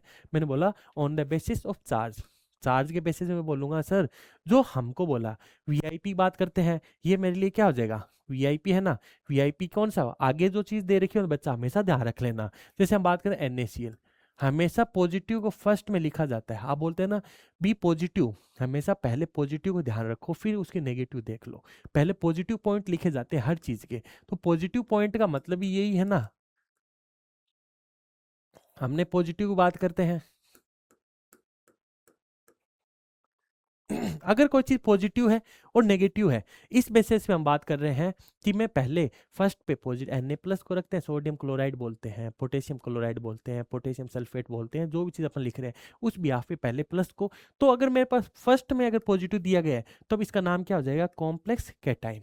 क्या हो जाएगा, क्यों फर्स्ट में दे रखा है कॉम्प्लेक्स कैटाइन। अगर ये लास्ट में चला गया, हमेशा पहले प्लस आता है और फिर माइनस आएगा, तो फिर माइनस के कारण इसको क्या नाम दिया जाएगा, नेगेटिव दिया जाएगा। तब इसका नाम ये होता है ना FeCN6-4, और ये आयन माइनस आ गया तो इसको नाम क्या बोल दिया गया, नेगेटिव दिया गया है, तो कॉम्प्लेक्स एनाइन। और इसका बोल दिया गया तो हम बोलेंगे इस पे CuNH3 4 और साथ में क्या बोल देंगे +2, और +2 किसके भी पे है, ये +2 और ये माइनस हो गया, तो आगे वाला प्लस के बेसिस पे इसको नाम दे दिया। इसमें जो आगे दे रखा है इसको कैटायनिक बोल देंगे, कॉम्प्लेक्स कौन सा कैटायनिक, और पीछे दे रखा है वो कैसा हो जाएगा एनायनिक हो जाएगा। इसके बाद हम बात कर रहे हैं न्यूट्रल कॉम्प्लेक्स की, जो न तो पॉजिटिव न नेगेटिव, अर्थात न्यूट्रल चार्ज के साथ में। ये वाला कैसा है बच्चे, पॉजिटिव रह जाएगा, ये वाला नेगेटिव रह जाएगा। बस आपको एग्जाम्पल लिखने हैं जो मैं समझाने के लिए, ये लिख लेना, इसके नीचे ये लिख लेना, यहाँ पे ये आगे पॉजिटिव नेगेटिव, चार्ज वार्ज नहीं लिखना है, चार्ज वार्ज नहीं लिखना है, समझाने के लिए बताया गया है। बस टाइप से आपको समझ में आ जाएगी positive negative cationic anionic complex किस प्रकार से होते हैं on the basis of charge. ठीक है बच्चे, और धीरे धीरे चलते हैं, मैंने समझ में आ गया। चार्ज के बेसिस पे हमने complex cation, complex A9, complex cation and complex A9 and neutral की बात की थी, न्यूट्रल कॉम्प्लेक्स की बातें कर ली थी। आगे चलते हैं, अब बात करता हूं लिगेंड्स के बेसिस पे। लिगेंड के बेसिस पे हम बोलेंगे टाइप ऑफ लिगेंड्स, किस टाइप से प्रेजेंट है। अगर उसमें सारे लिगेंड एक ही तरह के हैं तो उसका नाम देंगे होमोलेप्टिक, एंड उसमें एक से ज्यादा टाइप के लिगेंड प्रेजेंट है, अर्थात डिफरेंट टाइप के लिगेंड्स प्रेजेंट है, तब उसके लिए मैं वर्ड यूज करूंगा हेट्रोलेप्टिक। तो मैं बोलूंगा सेम टाइप के लिए होमोलेप्टिक और डिफरेंट टाइप के लिए हेट्रोलेप्टिक बात करेंगे। तो पहला मैंने बोला है ऐसे लिगेंड जिसमें एक ही टाइप का लिगेंड दे रखा है, तब मैं बोल दूंगा ये लिगेंड होते हैं बच्चे, यही समझाऊंगा आगे, तो इसको क्या बोला जाएगा होमोलेप्टिक।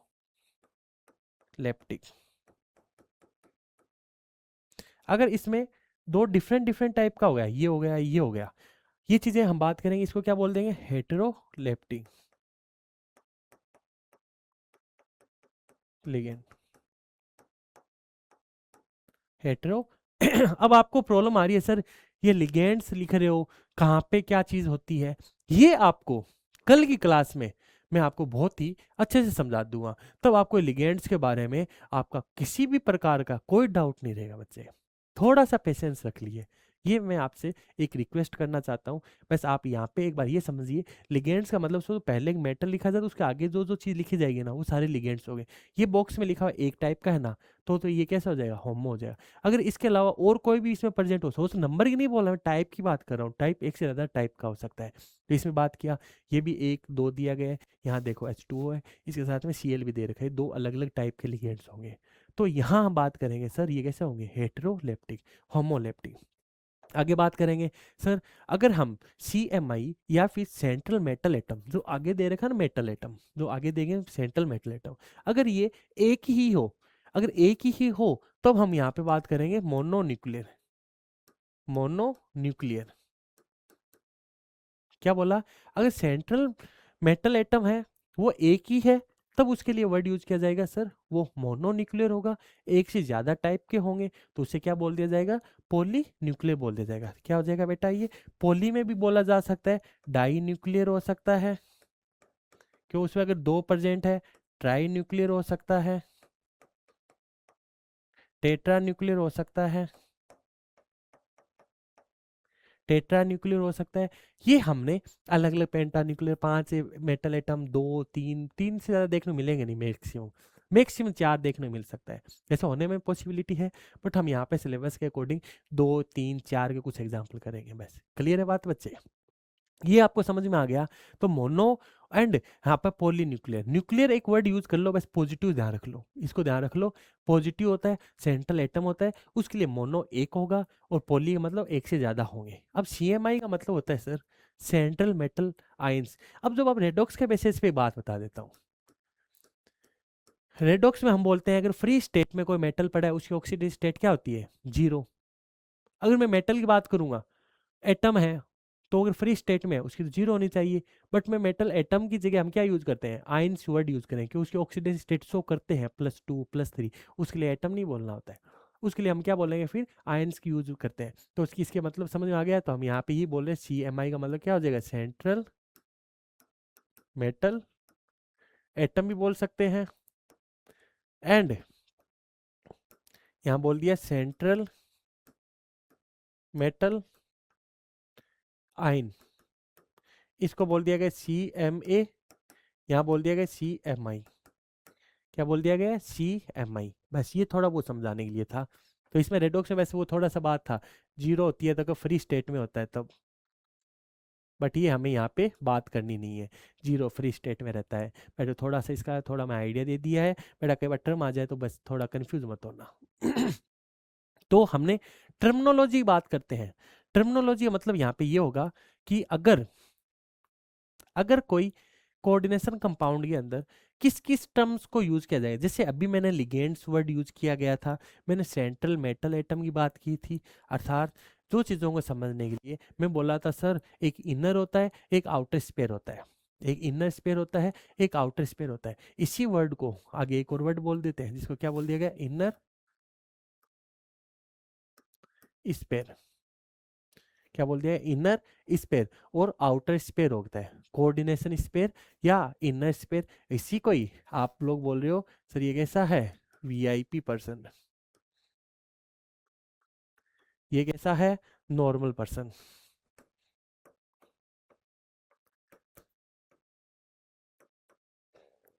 ये है हमारा नॉर्मल पर्सन, ये हमारा वीआईपी पर्सन। नॉर्मल पर्सन और वीआईपी पर्सन में फर्क ही बेटा इतना ही है। वीआईपी तो सेठों की तरह रहता है, नॉर्मल होगा जो हाथा मजदूरी करके काम चलाने वाला है। ये कहीं झुकेगा नहीं साला, ये हर जगह झुक जाएगा। बस ये फर्क समझ लेना, जैसे पानी दिखेगा छलाक धपाक धपाक ऐसे कूदने लग जाएगा, था था था था था था। कल ये समझ में आई बातें? आगे चलते हैं। सेंट्रल एटम क्या होते हैं, लिगेंड्स क्या होते हैं एंड डेंटिसिटी क्या होती है। ये टर्म्स हैं, एक एक टर्म्स को हम समझते हुए चलते हैं। और हमारी कल की क्लास में मैं लिगेंड्स का ही एक पार्ट होता है डेंटिसिटी, तो इनको मैं कल की क्लास में एक साथ ही कंसीडर करूंगा। मैं लिगेंड्स को क्लासिफाइड करूंगा on the basis of charge and on the basis of denticity. Denticity का मतलब होता है कि सर कोई लिगेंड्स होते हैं, अगर आपको समझ में आ जाएगा कि लिगेंड्स कितने टाइप के हैं और वो कितने टाइप से नंबर ऑफ कोऑर्डिनेट बॉन्ड बना रहे हैं किसी सेंट्रल मेटल एटम के साथ में, फिर आप डेंटिसिटी को बहुत क्लियरली समझ पाओगे। अभी हम यहाँ पे डिटेल में नहीं जा रहे, अभी बस टर्म्स का वर्ड का मतलब समझ रहे हैं। कोऑर्डिनेशन स्पेयर का मतलब होगा क्या, एक एक को समझते चलते हैं। पहला बोल रहे हैं कोऑर्डिनेशन स्पेयर का मतलब होगा कि सर जिसमें मेटल होता है CMA और लिगेंड्स जो आपस में एक दूसरे से बंधे रहते हैं। अगर ये बॉन्ड बना रहे हैं, अगर ये मेरा बॉन्ड बन रहा है, ये बॉन्ड बन रहा है किसके सहायता? पेन की सहायता से दोनों हाथ रुके हुए सर, ऐसा बोलोगे ना। इसी प्रकार अगर कोई सेंट्रल मेटल एटम है और लिगेंड्स है, ये एक दूसरे बॉन्ड बना रहे हैं, वो बॉन्ड कौन सा होगा? कोऑर्डिनेट बॉन्ड होगा। तो पहले हमें बताइए सर कोऑर्डिनेट बॉन्ड की कंडीशन क्या होती है? कोऑर्डिनेट बॉन्ड की कंडीशन ये होती है सादी वाली, इतना समझ लो। कोऑर्डिनेट बॉन्ड की कंडीशन सादी वाली होती है बच्चे। क्यों होती है सादी वाली? हम बोलते हैं सर एक के पास में देने के लिए होता है, एक के पास में लेने के लिए होता है। क्या? अरे मूर्खो, लोन पेयर, थोड़ा फील करो, कहाँ दिमाग लगा रहे हो आप अपना? लोन पेयर की बात कर रहा हूँ मैं यहाँ पे, समझ में आया? ठीक है, हंस रहा है बेटा वो बात तो की तरह। कोई नहीं, हंसते रहो मुस्कुराते रहो, ऐसे ही जिंदगी चलती रहेगी। हमने बोला सर एक के पास में होना चाहिए वेकेंट ऑर्बिटल, खाली जगह, उसको इलेक्ट्रॉन्स की रिक्वायरमेंट है या वो बॉन्ड बना के स्टेबिलिटी की तरफ जाएगा, तो उसके पास क्या होना चाहिए? वैकेंट्स ऑर्बिटल होना चाहिए। और एक होना चाहिए जिनके पास में लोन पेयर होना चाहिए। लोन पेयर से इलेक्ट्रॉन पेयर होते हैं, वो किसी को देगा जिसे एक एरो से दिखाया जाता है। ये एक एरो ऐसा होगा, इस एरो के अंदर ये रिप्रेजेंट कर रहा है इलेक्ट्रॉन पेयर देने को, किसको? सामने वाले को। जो दे रहा है इलेक्ट्रॉन उसके ऊपर पॉजिटिव आ जाएगा, जो ले रहा है उस पर नेगेटिव आ जाएगा। ये एक बेसिक फिनोमिना था। तो मैंने बोला कि सर यहाँ हम बात कर रहे हैं वीआईपी बॉक्स की। ये वीआईपी बॉक्स है बच्चे, जिसके अंदर कौन कौन रहेगा? एक तो रहेगा हमारा मेटल अर्थात सेंट्रल एटम।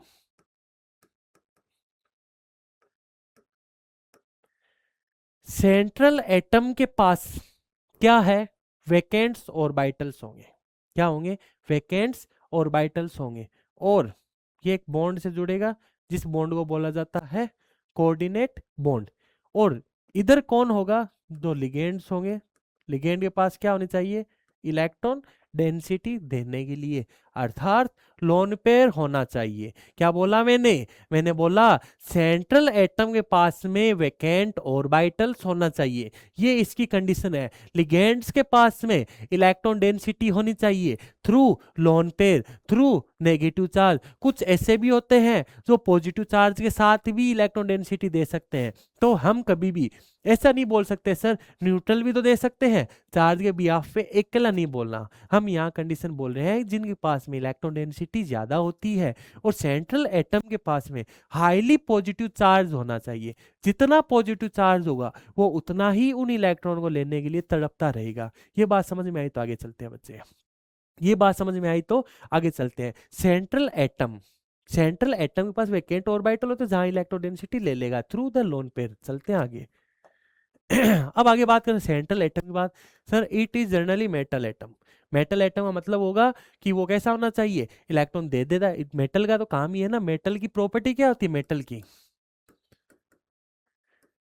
की प्रॉपर्टी होती है इलेक्ट्रॉन लॉस करनी, tendency to electron loss, tendency to loss of electron, loss of electron, अर्थात इलेक्ट्रॉनों की देने की प्रवृत्ति होती है। और जब जब कोई भी मेटल इलेक्ट्रॉन देगा, जब जब कोई मेटल इलेक्ट्रॉन देगा तो उसमें क्या आ जाएगा, हाई इलेक्ट्रॉन पॉजिटिव चार्ज आ जाएगा, अर्थात हाई पॉजिटिव चार्ज डेंसिटी आ जाएगी। जितनी पॉजिटिव डेंसिटी रहेगी, उन्होंने इलेक्ट्रॉन वैकेंट और इलेक्ट्रॉन अपने ऑर्बिटल से दिए हैं, जैसे इलेक्ट्रॉन दे देगा उनके पास खाली जगह हो जाएगी। खाली जगह होते ही वहां पे कोई भी लोन पेयर आएगा, इलेक्ट्रॉन पेयर को दे देगा। जैसे लोन पेयर देता है इलेक्ट्रॉन को, क्या बना लेगा, एक बॉन्ड बना ले, जिस बॉन्ड को क्या बोल देंगे, कोऑर्डिनेट बॉन्ड बोल देंगे। बच्चा समझ में आया है क्या, ओके सर हमें समझ में आ चुका है। इसकी रिक्वायरमेंट क्या है, मैं बोलूंगा sir which have vacant orbital, उनके पास क्या होना चाहिए, वैकेंट ऑर्बिटल होना चाहिए। और लिगेंड से क्या लेना चाहिए, इलेक्ट्रॉन पेयर को एक्सेप्ट कर लेना चाहिए।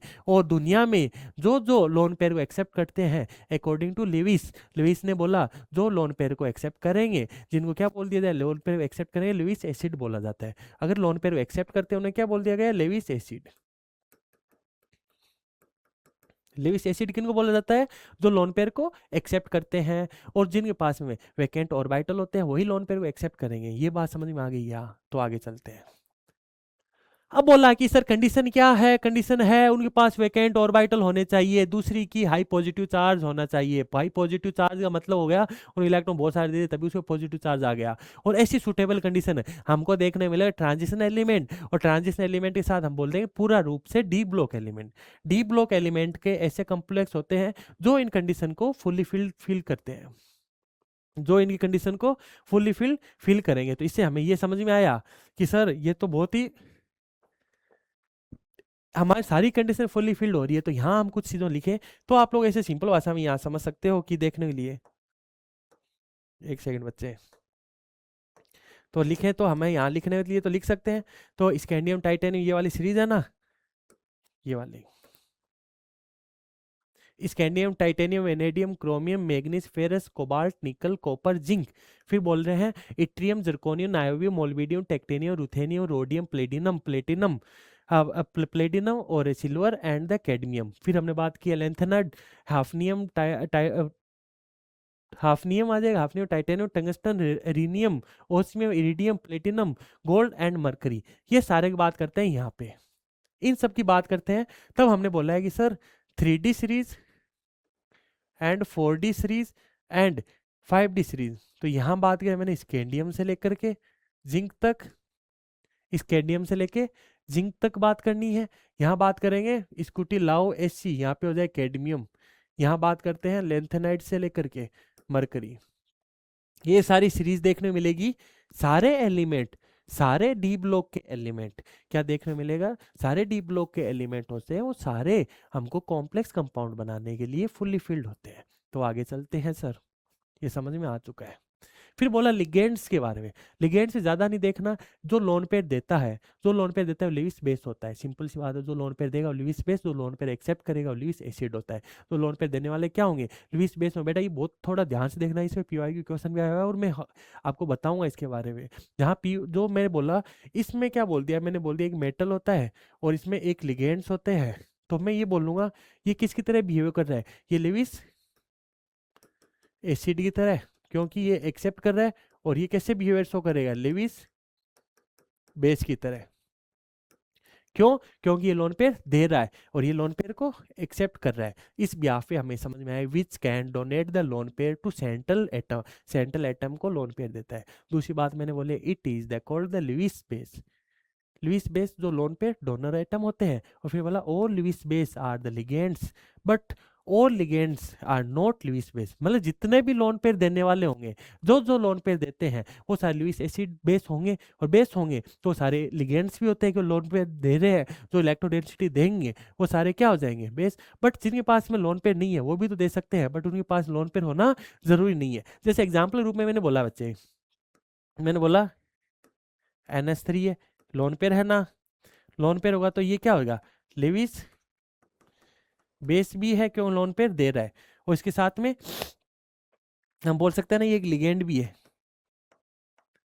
बट आगे बात करता हूं, यहां पे मैंने बोला कि बेंजीन है, क्या इसके बाद लोन पेयर है, समझ जाओ ना, लोन पेयर नहीं होगा, दे नहीं सकता, क्या लिविस बेस है, तो हमारा जवाब होगा ना। ये इंपॉर्टेंट बात है बच्चे, क्या बोला मैंने, जिनके पास में लोन पेयर देने के लिए नहीं होते वो कभी लिविस बेस नहीं हो सकते, वो कभी भी लिविस बेस नहीं हो सकते। ये लिविस बेस तो नहीं है, बट सर इनके पास इलेक्ट्रॉन डेंसिटी होती है जिसे पाई डेंसिटी बोला जाता है, जो ये पाई डेंसिटी होती है देने के लिए। अगर पाई डेंसिटी देने के लिए है तो फिर क्या लिगेंड है, बिल्कुल सही बात है, उनको तो मेटल एटम को तो सिर्फ इलेक्ट्रो डेंसिटी चाहिए देने के लिए, और चाहे लोन पेयर से दो चाहे कहीं और से दो, चाहे सिग्मा से दो चाहे पास से दो, बस वहां तो उनको पास में इलेक्ट्रॉन मिल जाने चाहिए, सिंपल सी बात ही है। क्या बच्चे समझ में आया, क्या इसका मतलब मैं समझ में आया, तो मैं बोलता हूँ which can donate the lone pair to central atom. अगली बात की है, it is called the Lewis base. क्या बोला मैंने, it is called the Lewis base, क्यों बोला, क्योंकि सर ये लोन पेयर दे रहा है। आगे आगे चलते हैं, तो आगे हमें समझ में आ चुका है ये चीजें सारी। आगे मैंने बोलूंगा टाइप ऑफ लिगेंड की बात करते हैं, हाइड्रोजीनियम आयन की बात करेंगे, नाइट्रोसोनियम आयन की बात करेंगे, नाइट्रोनियम आयन की बात करेंगे। तो यहाँ अपने बात नाइट्रोसोनियम आयन NO हो गया प्लस, फिर अपने बात करेंगे NO2 plus, nitro nitronium ion nitrosonium ion होता है, NO प्लस हो जाएगा, ये हो जाएगा नाइट्रोनियम आयन, हाइड्रोजीनियम आयन हो जाएगा NH3 NH2 प्लस, ये पॉजिटिव चार्ज वाले हो जाएंगे, ये पॉजिटिव चार्ज वाले इनका थोड़ा ध्यान रखना, न्यूट्रल वाले भी होते हैं।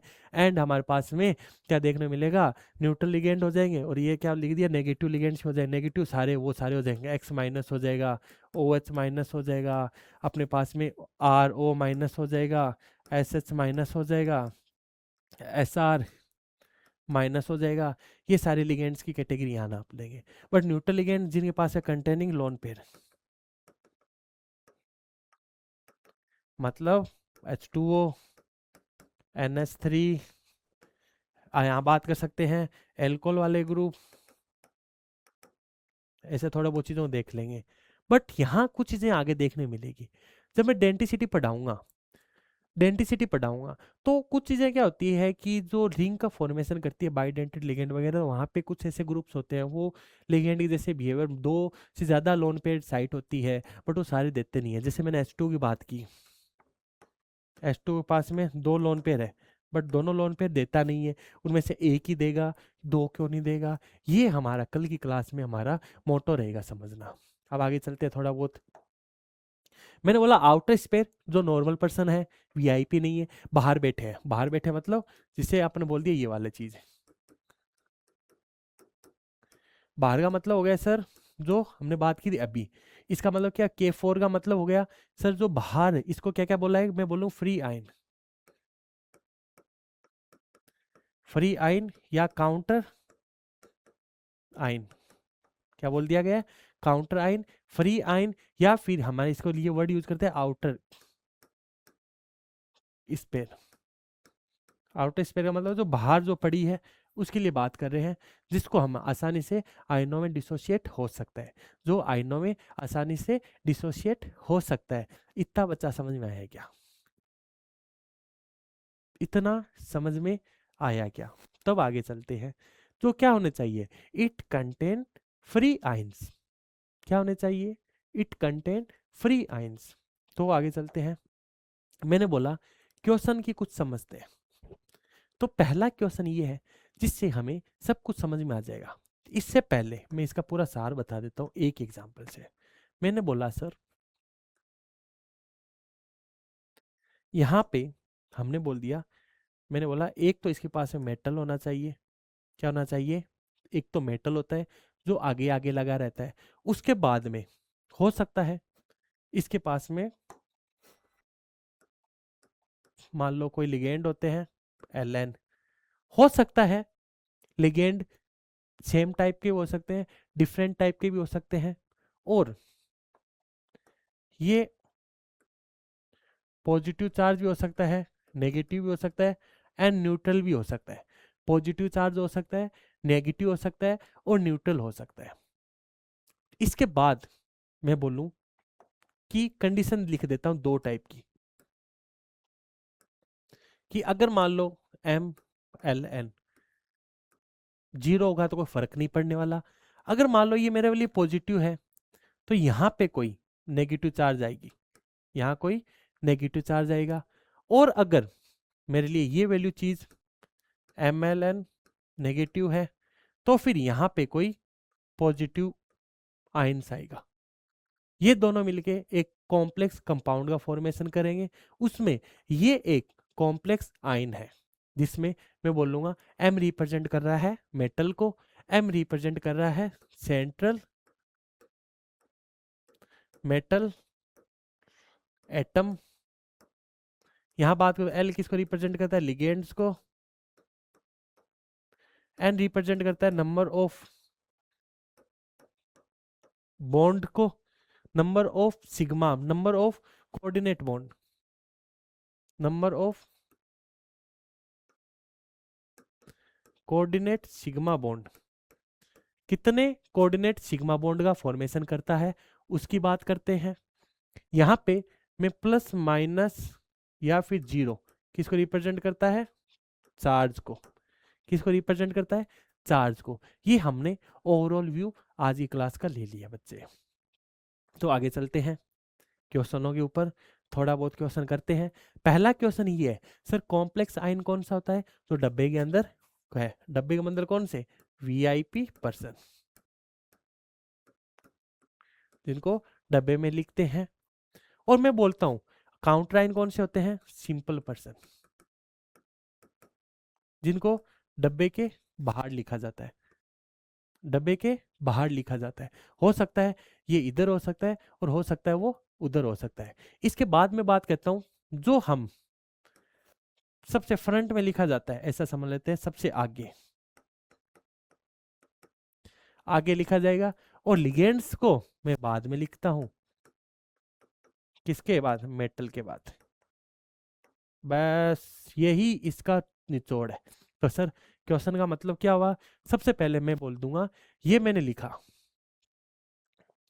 CONH3 की पावर 5Cl एंड SO4। तो बच्चे एक एक को समझते जाओ। ये जो मैंने बनाया है वो हमारे लिए है कौन सा, काउंटर आयन। कौन सा हो जाएगा, काउंटर आयन हो जाएगा। और मैं बोलूंगा कॉम्प्लेक्स आयन कौन सा हो जाएगा, मैं बोल दूंगा सर कॉम्प्लेक्स आयन हमारा हो जाएगा ये वाला जो बॉक्स के अंदर बनाया जाता है, इसको क्या बोलते हैं, कॉम्प्लेक्स आयन। क्या बोलते हैं, कॉम्प्लेक्स आयन। तो इसके बाद हमारे पास कुछ और बच गया क्या, ये लिख देते हैं। सर जो ये क्या है, इसको बोल देंगे central metal ion, metal ion. और लास्ट एक बच गया जो हमको देखने मिलेगा ये चीजें, ये सर जो है ना इसे क्या बोल देंगे, लिगेंड। क्या बोल देंगे, लिगेंड। लिगेंड्स का मतलब समझ में आ गया, हमें सेंट्रल मेटल आयन का मतलब समझ में आ गया, काउंटर आयन का मतलब समझ में आ गया, कॉम्प्लेक्स आयन का मतलब समझ में आ गया। अब बच्चे थोड़ा तो पेशेंस रखना पड़ेगा यार, थोड़ा तो पेशेंस रखना पड़ेगा, हंसी मजाक चलनी पड़ेगी, क्लास में सब चीज़ें होती हैं। अब कुछ चीज़ों में थोड़ा बहुत सेट होने में टाइम लगता है, आप मेरे को समझोगे तो हो सकता है कि थोड़े देर में समझ में आ जाए, 1 या 2 क्लास में। अपनी क्लास के बीच में मस्ती भी होगी, मजाक भी होगी, आपको अच्छे से समझाया भी जाएगा, और आपको कॉन्सेप्ट क्लियर करने के लिए मेरे पास जितने तरीके हो सकते हैं वो हर एक तरीका मैं यहाँ यूज करूंगा इस क्लास के अंदर, जिससे हमारा जो क्लास बने बहुत इफेक्टिव क्लास रहे। तो आगे चलते हैं बच्चे, कुछ 2-3 क्वेश्चन और है। जैसे मैंने बोला, इनमें से कौन सा लिगेंड की जैसे बिहेवियर शो नहीं करता है, तो मैं यहाँ पे बोलूंगा सर जिनके पास में इलेक्ट्रॉन डेंसिटी देने के लिए है ही नहीं, इलेक्ट्रॉन डेंसिटी है ही नहीं, है नहीं, तो इनमें से सर ये दे सकता है क्योंकि इसके पास लोन पेयर है, ये दे सकता है इसके पास लोन पेयर है, क्या ये दे सकता है? तो हमारा जवाब ना। ये दे सकता है तो हमारा जवाब ना, क्योंकि ये अपना highest electron pair carbon use कर लेगा 1s2 2s2 2p2। तो यहाँ 2 इलेक्ट्रॉन थे ना बच्चे, यहाँ कितने थे? 2 थे। अब ये इलेक्ट्रॉन हाईएस्ट ऑक्सीडेशन स्टेट में जाके एक यहाँ चला गया, जाने के बाद में 4 ही तो थे, चारों से बॉन्ड बना लिया। अब इलेक्ट्रॉन डेंसिटी है कहाँ पे? जब यहाँ बात करूंगा, यहाँ पे मैं बात करता हूँ NS3 है। अगर ये इलेक्ट्रॉन पेयर में हाइड्रोजन को देता है H+ फॉर्म में, तो इसे वेकेंट ऑर्बिटल लेके ये ऑलरेडी खुद कोऑर्डिनेट बॉन्ड बना रखा है, ये आगे किसी और के साथ लिगेंड जैसे बिहेवियर शो नहीं कर सकता है। इसका जवाब समझ में आ गया क्या? नहीं आया थोड़ा बहुत और समझ लो। जैसे मैंने कहा NS3 था, अगर ये लोन पेयर है, अगर ये लोन पेयर है, मैंने बोला हाइड्रोजन था, अगर ये एक इलेक्ट्रॉन त्याग देता है H+ एंड इलेक्ट्रॉन त्याग दिया, तो 1s का इलेक्ट्रॉन था, ये त्याग दिया तो वेकेंट ऑर्बिटल हो गया, वेकेंट ऑर्बिटल हो गया तो ये लोन पेयर इसको वेकेंट ऑर्बिटल को दे दिया, किसके? H+ को। तो इन दोनों के बीच बॉन्ड बनाते हैं, इसको ऐसे दिखा देते हैं, इस बॉन्ड को ऐसे दिखा दिया, और इसको सिंपल भाषा में लिख दूं तो मैं लिख दिया NH4+। तो ये बस दिख रहा है हमें पॉजिटिव चार्ज, बट यहाँ कोई इलेक्ट्रॉन डेंसिटी देने के लिए है नहीं बच्चे, यहाँ इलेक्ट्रॉन डेंसिटी है नहीं देने के लिए, तो ये कभी भी हम यूज नहीं करेंगे as a ligand. Just like the H3O+ भी नहीं करना, ये भी यूज नहीं होगा, ये भी यूज नहीं होगा। अब आगे चलते हैं बच्चे, आपके लिए कुछ सुनहरे चीजें, इनको आप लोग समझो। मैं बोलूंगा जैसे इसका मतलब बोल दूंगा हो, इसका मतलब बोल दूंगा ही, कौन सा हो कौन सा ही। तो यहां हमने बोला सर अगर किसी के पास में एक टाइप का लिगेंड होता है तो होमोलेप्टिक, और एक से ज्यादा टाइप के लिगेंड प्रेजेंट हो हेट्रोलेप्टिक। तो यहाँ देखो बच्चे, ये होमो हो जाएगा या हेट्रो, तो हम बोलेंगे सर ही हो जाएगा। ही का मतलब समझ में आएगा, आगे खुद लिखना, पूरा लिखना आपको। यहाँ क्या हो जाएगा? हो, यहाँ क्या हो जाएगा? हो होमो, यहाँ क्या हो जाएगा? होमो, यहाँ क्या हो जाएगा? ही, यहाँ क्या हो जाएगा? ही, क्योंकि हो क्या एक टाइप का लिगेंड है तो हो, इसमें बात करेंगे तो ये भी हो होमो, यहाँ क्या हो जाएगा? ही ही हो ही। तो बेटे मेरे साथ इसको एक बार दोहराइए, हमने क्या पढ़ा है? ही हो ही हो ही। क्या बोला मैंने? ही हो ही हो ही, अर्थात heteroleptic homoleptic homoleptic heteroleptic homoleptic homoleptic heteroleptic. क्या समझ में आया है क्या? होमो का मतलब होता है जिसमें एक टाइप का लिगेंड, हेट्रो का मतलब क्या होगा? जिसमें एक से ज्यादा टाइप के लिगेंड प्रेजेंट होंगे, एक से ज्यादा टाइप के, ना कि नंबर ऑफ लिगेंड ज्यादा, नंबर ऑफ लिगेंड का टाइप ऑफ लिगेंड, अलग अलग टाइप के लिगेंड प्रेजेंट है, तो वो फिर किस कैटेगरी में आएंगे? हेट्रो। हमारे क्वेश्चन रिप्लाई हो जाएगा ही हो ही। क्या सबको समझ में आया? आगे चलते हैं इसके साथ। तो बच्चे जैसे कि वो समय आ चुका है, अब आपको घर पे इससे रिलेटेड क्वेश्चन को डिस्कस करना है, और मैं कल इन क्लास में ही आगे इसको मैं बताऊंगा कि ये हमने कैसे किए, और इसके साथ आपका इसी पूरी क्लास का रिवीजन भी होगा, क्योंकि अब जो आप लोग पढ़ चुके हो इसको अपन कल की क्लास में आते ही मैं वापस डिस्कशन करूंगा। कुछ क्वेश्चन मैंने डिजाइन किए हैं जो इस चैप्टर के अकॉर्डिंग, इस लेक्चर के अकॉर्डिंग है, जैसे फर्स्ट सेकंड थर्ड वगैरह की बातें करेंगे। तो यहाँ क्या देखने मिला है, कुछ क्वेश्चन में थोड़ा बहुत समराइज कर देता हूँ। जैसे ये क्वेश्चन हो गया, आसान भाषा में क्वेश्चन है, इसके अंदर क्या चीजें देनी है कि डबल सोल्ट की अपने को प्रॉपर्टी बतानी है। कब बता पाओगे? जब आपको पहले अच्छे से नोट्स बनाने हैं और फिर उनको पढ़ना है, फिर ये क्वेश्चन करके देखना। नहीं होगा तो मैं आपका गारंटी दे रहा हूँ ये क्वेश्चन क्यों नहीं होगा, मैं इसको कल समझाऊंगा। सेम इसी पीपीटी की सहायता से मैं बताऊंगा, हर एक चीज का जवाब दूंगा कि ये कैसे हुआ, इसका मतलब क्या है। सेम एग्जाम्पल आगे ले रहा हूँ। मैंने बोला इसमें double salt and coordinate salt को कौन सा है, कौन सी प्रॉपर्टी किसको शो कर रही है। इसको शॉर्ट में लिख लेना, कोऑर्डिनेशन को सी सी, इसको शॉर्ट में लिख लेना सी सी, इसको लिख लेना D double salt, D S लिख देना, डबल सोल्ट लिख देना एंड सी सी लिख देना। इससे आपको यहाँ पे शॉर्ट में समझ में आ जाएगा क्या बताना चाहते हैं। फिर आगे जाने बाद दो क्वेश्चन और ले लेंगे कि सर सम सोल्ट होते हैं all through containing two different metallic element, give test for one element in solution, such salt are क्या होंगे। इनमें से कुछ एग्जैक्ट स्टेटमेंट देना है, कॉम्प्लेक्स सॉल्ट कौन है, डबल सॉल्ट कौन है, नॉर्मल सॉल्ट होता है, नन ऑफ दीज। इसमें नॉर्मल है, डबल है, कॉम्प्लेक्स है, ये अपन को समझना होगा। और इसके बाद में यहाँ एक क्वेश्चन इसी टाइप का क्वेश्चन और दे रखा है, ये 4 क्वेश्चन करोगे तो फिर इसके साथ आज की क्लास का बच्चा समापन करेंगे। आज की क्लास का हम यहाँ समापन करेंगे। बहुत धैर्य के साथ पढ़ना है बच्चे। मैंने जैसे आपको बोला है, हर क्लास में ये बात मैं रिपीट नहीं करूँगा कि अगर आप इसको अच्छे से नहीं पढ़ोगे चारों चीज़ों को तो आपको ये चैप्टर नहीं समझ में आएगा, तो नहीं समझ में आएगा। क्या आपको समझ में आया? तभी ही समझ में आएगा, तब आपको इसको बहुत शांति से एकदम पेन कॉपी के साथ बैठ के नोट्स बनाने हैं। अगर आपसे एक साथ नहीं बन रहे हैं तो पहले वीडियो देख लो और फिर आपको इसके अंदर देख लेना है कंक्लूजन। जैसे मैं बताता जा रहा हूँ, पहले वीडियो में आपको देखने मिला ये लिखने की नीड है नहीं, ये लिखने की नीड है नहीं। फिर आपको इससे में रिलेटेड में लगता है यहाँ थोड़ी इन्फॉर्मेशन दे रखी है तो आप एक बार वैसे उतार दो, एक दो लाइनों में उतर जाएगा। तो डबल सोल्ट एक दो एग्जाम्पल लिख दिए। फिर मैंने इसके बारे में समझाने की कोशिश किया था, ये मोस्टली 4 टाइप से देखने मिला है कि ये सोल्ट कितने टाइप के होते हैं। 4 type, simple salt, mix salt, double salt, complex salt. तो फिर अपने इन एग्जाम्पल में अच्छे समझाए सिंपल सोल्ट क्या होता है, मिक्स सोल्ट क्या होता है, डबल सोल्ट क्या होता है, कॉम्प्लेक्स सोल्ट क्या होता है। पहला जैसे आपने बात किया था सिंपल सोल्ट होता है क्या सर, जैसे एक टाइप का केटाइन एक टाइप का एनाइन होता है। मिक्स सोल्ट क्या होता है, जिसमें एक से ज़्यादा टाइप केटाइन हो सकता है, एक से ज़्यादा टाइप का एनाइन हो सकता है। मैंने कुछ एग्जाम्पल है, ब्लीचिंग पाउडर एग्जाम्पल लिखा है, एक दूसरा एग्जाम्पल इसे हमें समझ में आ चुका है। फिर हमने चले डबल सोल्ट की तरफ। मैंने बोला डबल सोल्ट जिसमें 2 से ज़्यादा टाइप के अपने पास सोल्ट होते हैं, उनको मिक्स किया जाता है, मिक्स करने के बाद वेपराइज किया जाता है, वेपराइज करने के बाद में उसको जो बचा हुआ रेजिड्यू पार्ट होता है वही डबल सोल्ट होता है। डबल सोल्ट की प्रॉपर्टी ये होती है कि अगर ये पानी में जाने के बाद में ये अपने कंस्टिट्यूएंट आयन के अंदर टूट जाएंगे और उन्हीं सभी आयनों का टेस्ट देगा जिनसे ये मिलकर बना हुआ है, जिनसे ये मिलकर बना हुआ है उन सभी आयनों का टेस्ट देगा। इससे हमें पता चलेगा ये डबल सोल्ट है। और इसके बाद हमने बात की डबल सोल्ट के अंदर बात किया कार्नेलाइट, और कार्नेलाइट के बाद पोटासियम की बात किया था, और हमने मोर सोल्ट की बात किया था। इनकी डिग्री ऑफ डिसो 100% होती है, 100% जाने बाद टूट जाते हैं, ये हमें समझ में आ गया था। फिर हमने क्वेश्चन वगैरह किया था।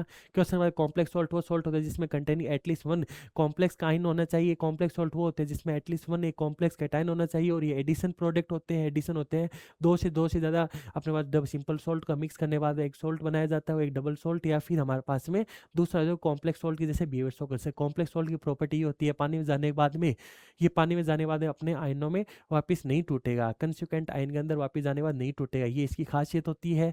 और इसके अंदर ही देखने वाला एडिशन प्रोडक्ट होता है, ये अपनी प्रॉपर्टी दिखाने के साथ में हमने यहाँ बातें की थी कि अब मैंने बोला है कि कॉम्प्लेक्स कंपाउंड के बेसिस ऑफ दैट अपने पास है डिग्री ऑफ डिसोसिएशन के बेस पे मैंने बोल रहा हूँ perfect complex and imperfect complex compound है। परफेक्ट वो होते हैं जिनकी डिग्री ऑफ डिसो नेग्लिजिबल होती है, इम्परफेक्ट और जिनकी डिग्री ऑफ डिसो हाई होती है। ये देखने बाद हमने बोला है कि सर ये कॉम्प्लेक्स के बना कैसे, थोड़ा बहुत आइडिया लिया था। यहाँ हमने ये थोड़ा समझा है कि ऑल जो टेस्ट जिनसे मिलकर बना होता है उनका किसी का टेस्ट नहीं देगा, डिग्री ऑफ डिसोसिएशन उसकी नेग्लिजिबल होगा, ये इस कारण अपन देंगे। ये अपन को लिखना है। फिर इम्परफेक्ट कॉम्प्लेक्स कंपाउंड के नीचे कुछ एग्जांपल लिखना है। CN like the pseudo halogen compound, जिसकी कंडीशन क्या होती है, हेलो सुडो हेलोजन कंपाउंड की कंडीशन ये होनी चाहिए उसका एटलीस्ट 1, एक तो एटलीस्ट उसके पास में 1 नाइट्रोजन एटम होना चाहिए और उसका नेगेटिव चार्ज होना चाहिए। दोनों चीज कंडीशन फुल्ली फिल कर सुडो हेलोजन कंपाउंड होता है। उन्हीं जैसे एक प्रॉपर्टी शो करना और वो PPT बनाना और उसकी हमारे पास सोल्यूबल सोल्ट का फॉर्मेशन कराना और इस प्रकार कॉम्प्लेक्स कंपाउंड बनाते ही हमने कुछ प्रॉपर्टीज की बात की थी। ये लिखना बेसिक इन्फॉर्मेशन है। ये देखने बाद हमने चले गए थे कि ये CI minus like the halogen compound है, गुड रिड्यूसिंग एजेंट होता है, CN माइनस भी गुड रिड्यूसिंग एजेंट होता है। ये प्रॉपर्टी का CN+2 CN minus CU CN में जा रहा है और CU ये डिसप्रोपोर्शनेट रिएक्शन होती है, ये हमने समझ लिया था, एक प्लस से जा रहा है। इसके बाद हमने इम्परफेक्ट कॉम्प्लेक्स की बात की, सर ऐसे कॉम्प्लेक्स जिनकी डिग्री ऑफ डिसोसिएशन हाई होती है। तो ये हमने बातें कर लिया।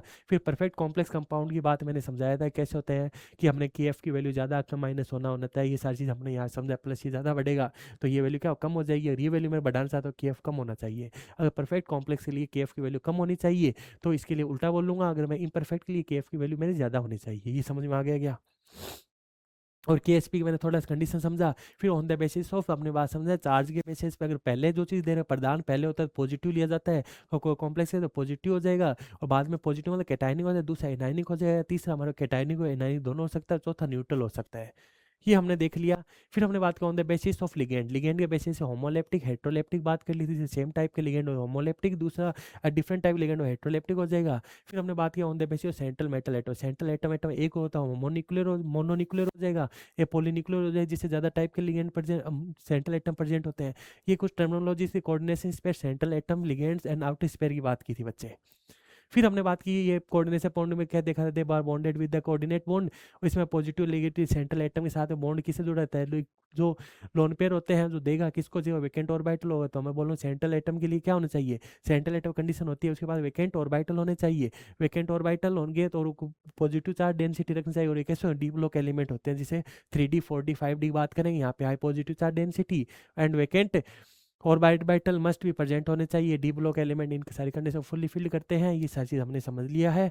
फिर हम चलेंगे लिगेंड्स के बारे में। लिगेंड्स क्या होते हैं, जिनका लोन पेयर देने वाले होते हैं, जो लोन पेयर देंगे, जो लोन पेयर देते हैं उन्हें क्या लिविस बेस बोला जाता है, जो लोन पेयर एक्सेप्ट करते हैं उन्हें लिविस एसिड बोला जाता है। बट और ligands are the Lewis base, जितने भी लिगेंड्स होते हैं वो सारे लिविस बेस नहीं होते हैं। हमने बोले और लोन पेयर जो और Lewis base are the ligands but और Lewis base are not ligand, मतलब इस लाइन का मतलब हो गया और लुइस बेस होते हैं आर लिगेंड। सारे लुइस बेस और लिगेंड्स होंगे क्यों लोन पेयर होंगे उनके पास में, बट सारे लिगेंड लुइस बेस होना जरूरी नहीं होता। इसके साथ एग्जाम साथ हमने आपको समझा दिया। ये कॉन्सेप्ट समझ आया तो पॉजिटिव नेगेटिव ये बात करेंगे, बट अपने कल की क्लास का ये एजेंडा होगा टाइप ऑफ लिगेंड, उनका नेम किस किस तरह से होंगे वो सारी चीज़ अपने वहाँ डिस्कस करेंगे, कितने टाइप के लिगेंड सारा एक साथ ही। फिर जैसे नेमिंग आएगा तो हमें ज़्यादा बात आउट स्पेयर हो गया, जो नॉर्मल पर्सन उनकी बात कर रहे थे यहाँ पे, तो आगे दिया गया है। फिर हमने इसका थोड़ा रिप्रेजेंटेशन देखा था, फिर क्वेश्चन किया था, ये क्वेश्चन आपको समझ में आ चुका है बच्चा। इस तरह से हमने 2 क्वेश्चन करने के बाद में फिर मैंने आपको होमवर्क के रूप में क्वेश्चन दिए थे 4-5। इस तरह से आज की क्लास का समापन करते हैं बेटा, अब मेरी हिम्मत नहीं है इससे ज़्यादा आपको बताने की। Thank you. चलो आज कल मिलते हैं इसी जोश इसी उमंग के साथ, और आपका हमेशा मैं मेरी क्लास में स्वागत करूंगा, क्योंकि आप मेरे जैसे ही हो और आप इसको नियमित रूप से, जैसे मैं जाके प्रिपरेशन करता हूँ इस पीपीटी की, वैसे ही आप भी क्या करोगे, घर पे जाओ अच्छे से पढ़ो, ध्यान रखो कि हमारी क्लासें आप बहुत ही धैर्य के साथ और डिसिप्लिन के साथ देखते आ रहे हो। थैंक यू सो मच बच्चों, मज़े करो।